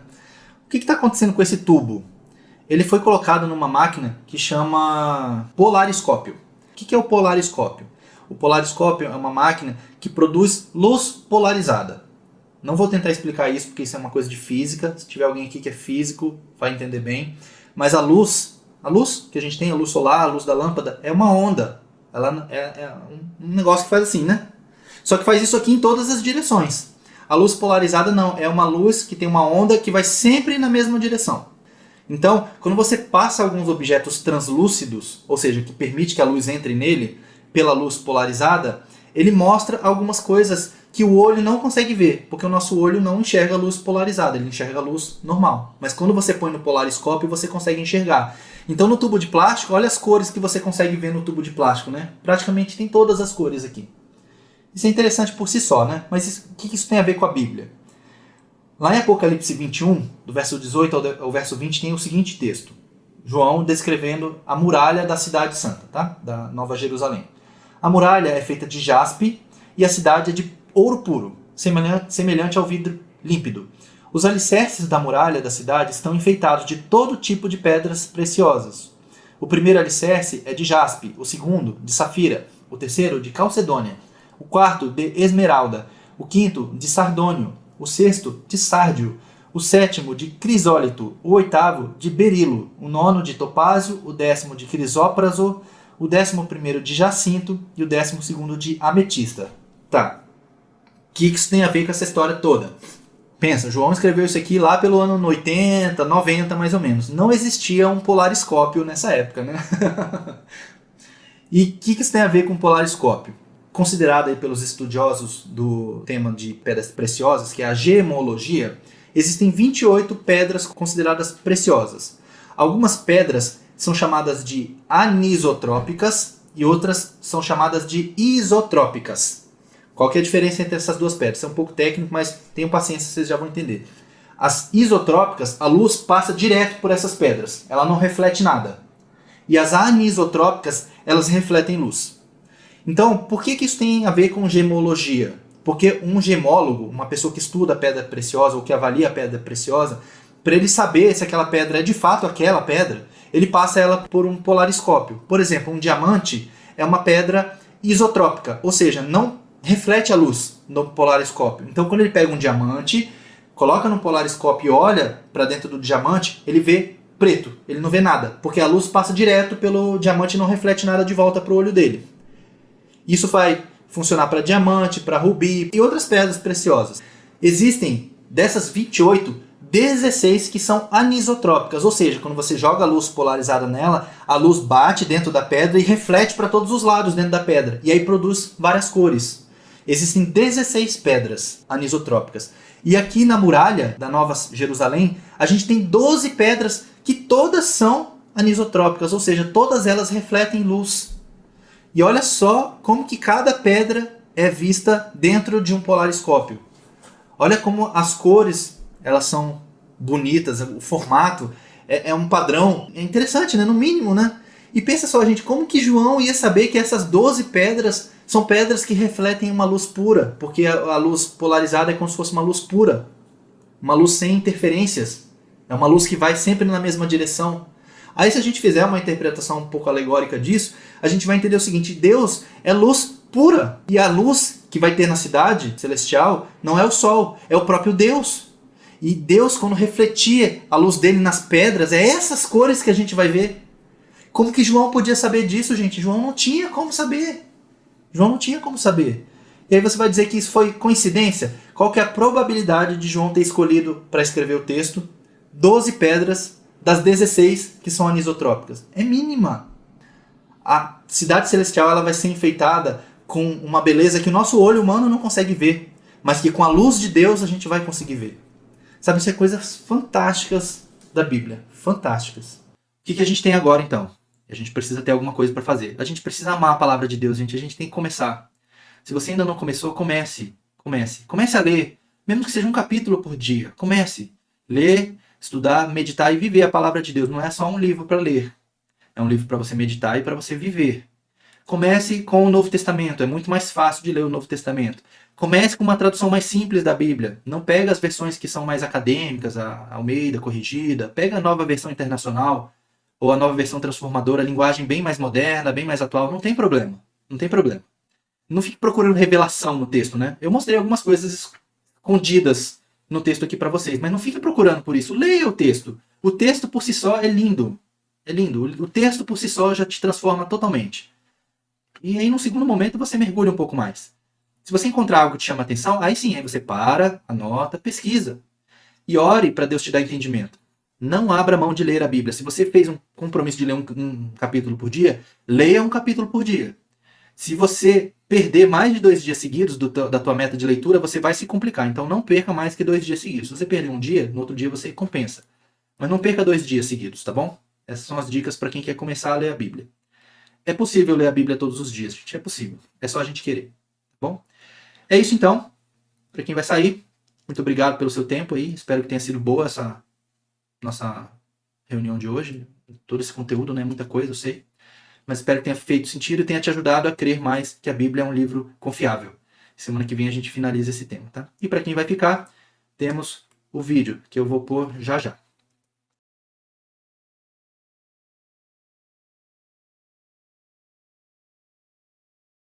Traffic advisory Mike Alpha Delta from Sintani to Corpa, now crossing the ridge just above Sela, maintaining 12000. There'll be a big party when we land. There'll be dancing and singing, and it'll be pretty amazing.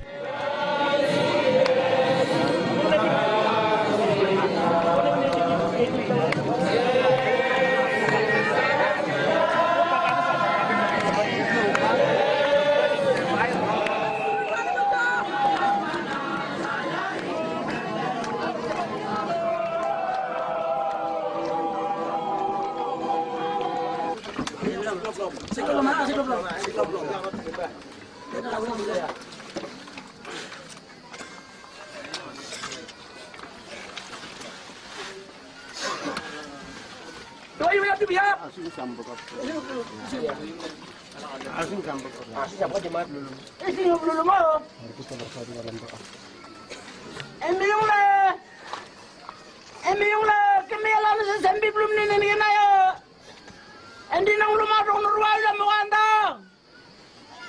Hindi sa nubul mariyak. Bulalak. Sumnalak ng gipsilam. Nanayong. Nanayong. Wah, Yesus Kristus semiyon Hindi leblur bani kat ni daw singay ni do bukan dari saya haripan ini. Emi yung saya nemlok nila mabuanda. Nababayan na si walam na nuwa, emi yung le. Yung rab, yung nang niya kapag yung lam na anda. Hindi sambil belum dili yung rab kat liri emi yung tamawalu lam ha. Sambil belum hari nangin sumne na dangalasa. Nana yung sumne narap nang sari dom salban dia. Dari suara di belum nila, emi yung nana yung. Emi yung andi bautuk niya sumne nagigip na di saya dangalasa. Emi yung hala na ka nagigip kendi. Kiblat na, amen.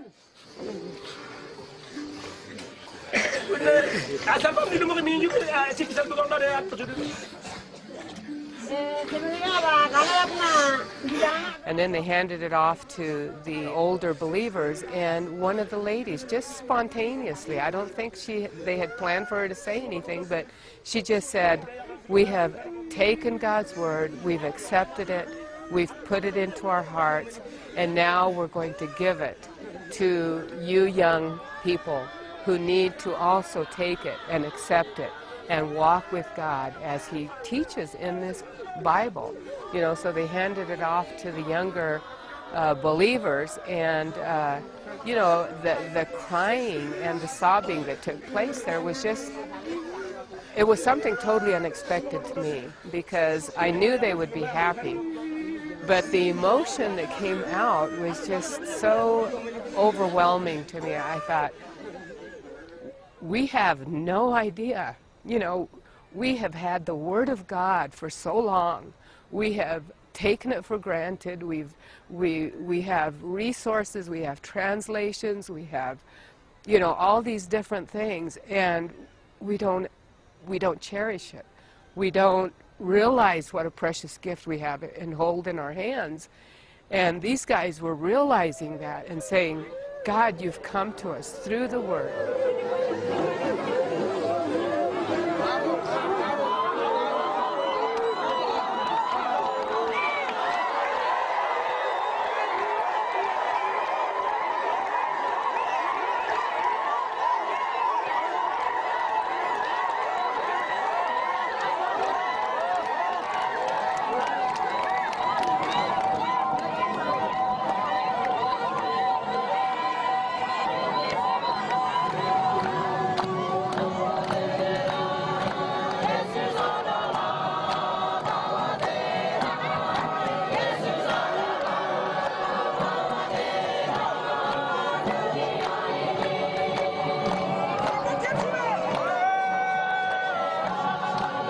Ingin ut niyo na emiyong kiblam nu na buka na yung kumbok neri masyarakat emiyong mapon ni sinap emiyong sa ingin ulam opti na ingin ulam niyo neri ingin na kikip lawa piyo pertanyaan lama paros na dan ingin lam nu na kikip pesarop pesingding kayo.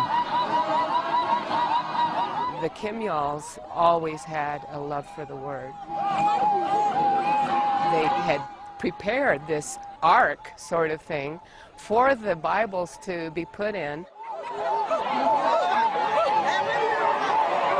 They know the Word. They can quote the Word. They're very good at memorizing. I mean, we've had one lady that has memorized whole books, and she'll sit there, and as she talks with you, she will, well, it's just like it says in Ephesians, and she'll quote 3 or 4 or 5 verses at a time. And so they love the Word of God, and you know, just to see them with it. Hindi bisa tuluan na ngingilok. Imiyong si bebe yakabap nak nong ngingulam siyo. Ti imiyong si bebe bap nak dilibop. Kami na ano sungunan ulam kumbok. Sunne na imiyong dimi suka na sut bisi kubuka. Imiyong di yun na membib siyang. Paano na di manak dal siyang sumne na. Sembib no.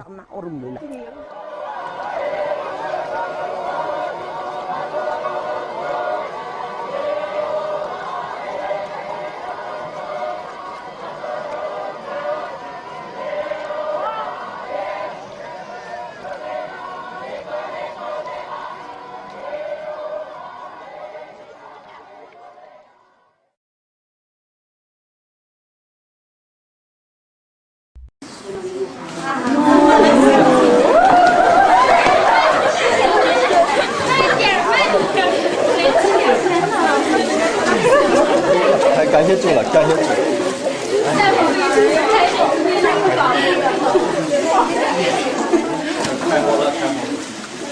感谢神呐！感谢主。感谢主，我们太需要了。当我看到这本书，我都看到了那些帮助我们的弟兄姊妹们，他们的血和力带回来的。这是我们教会这个时候最需要的，真是我们最需要的书。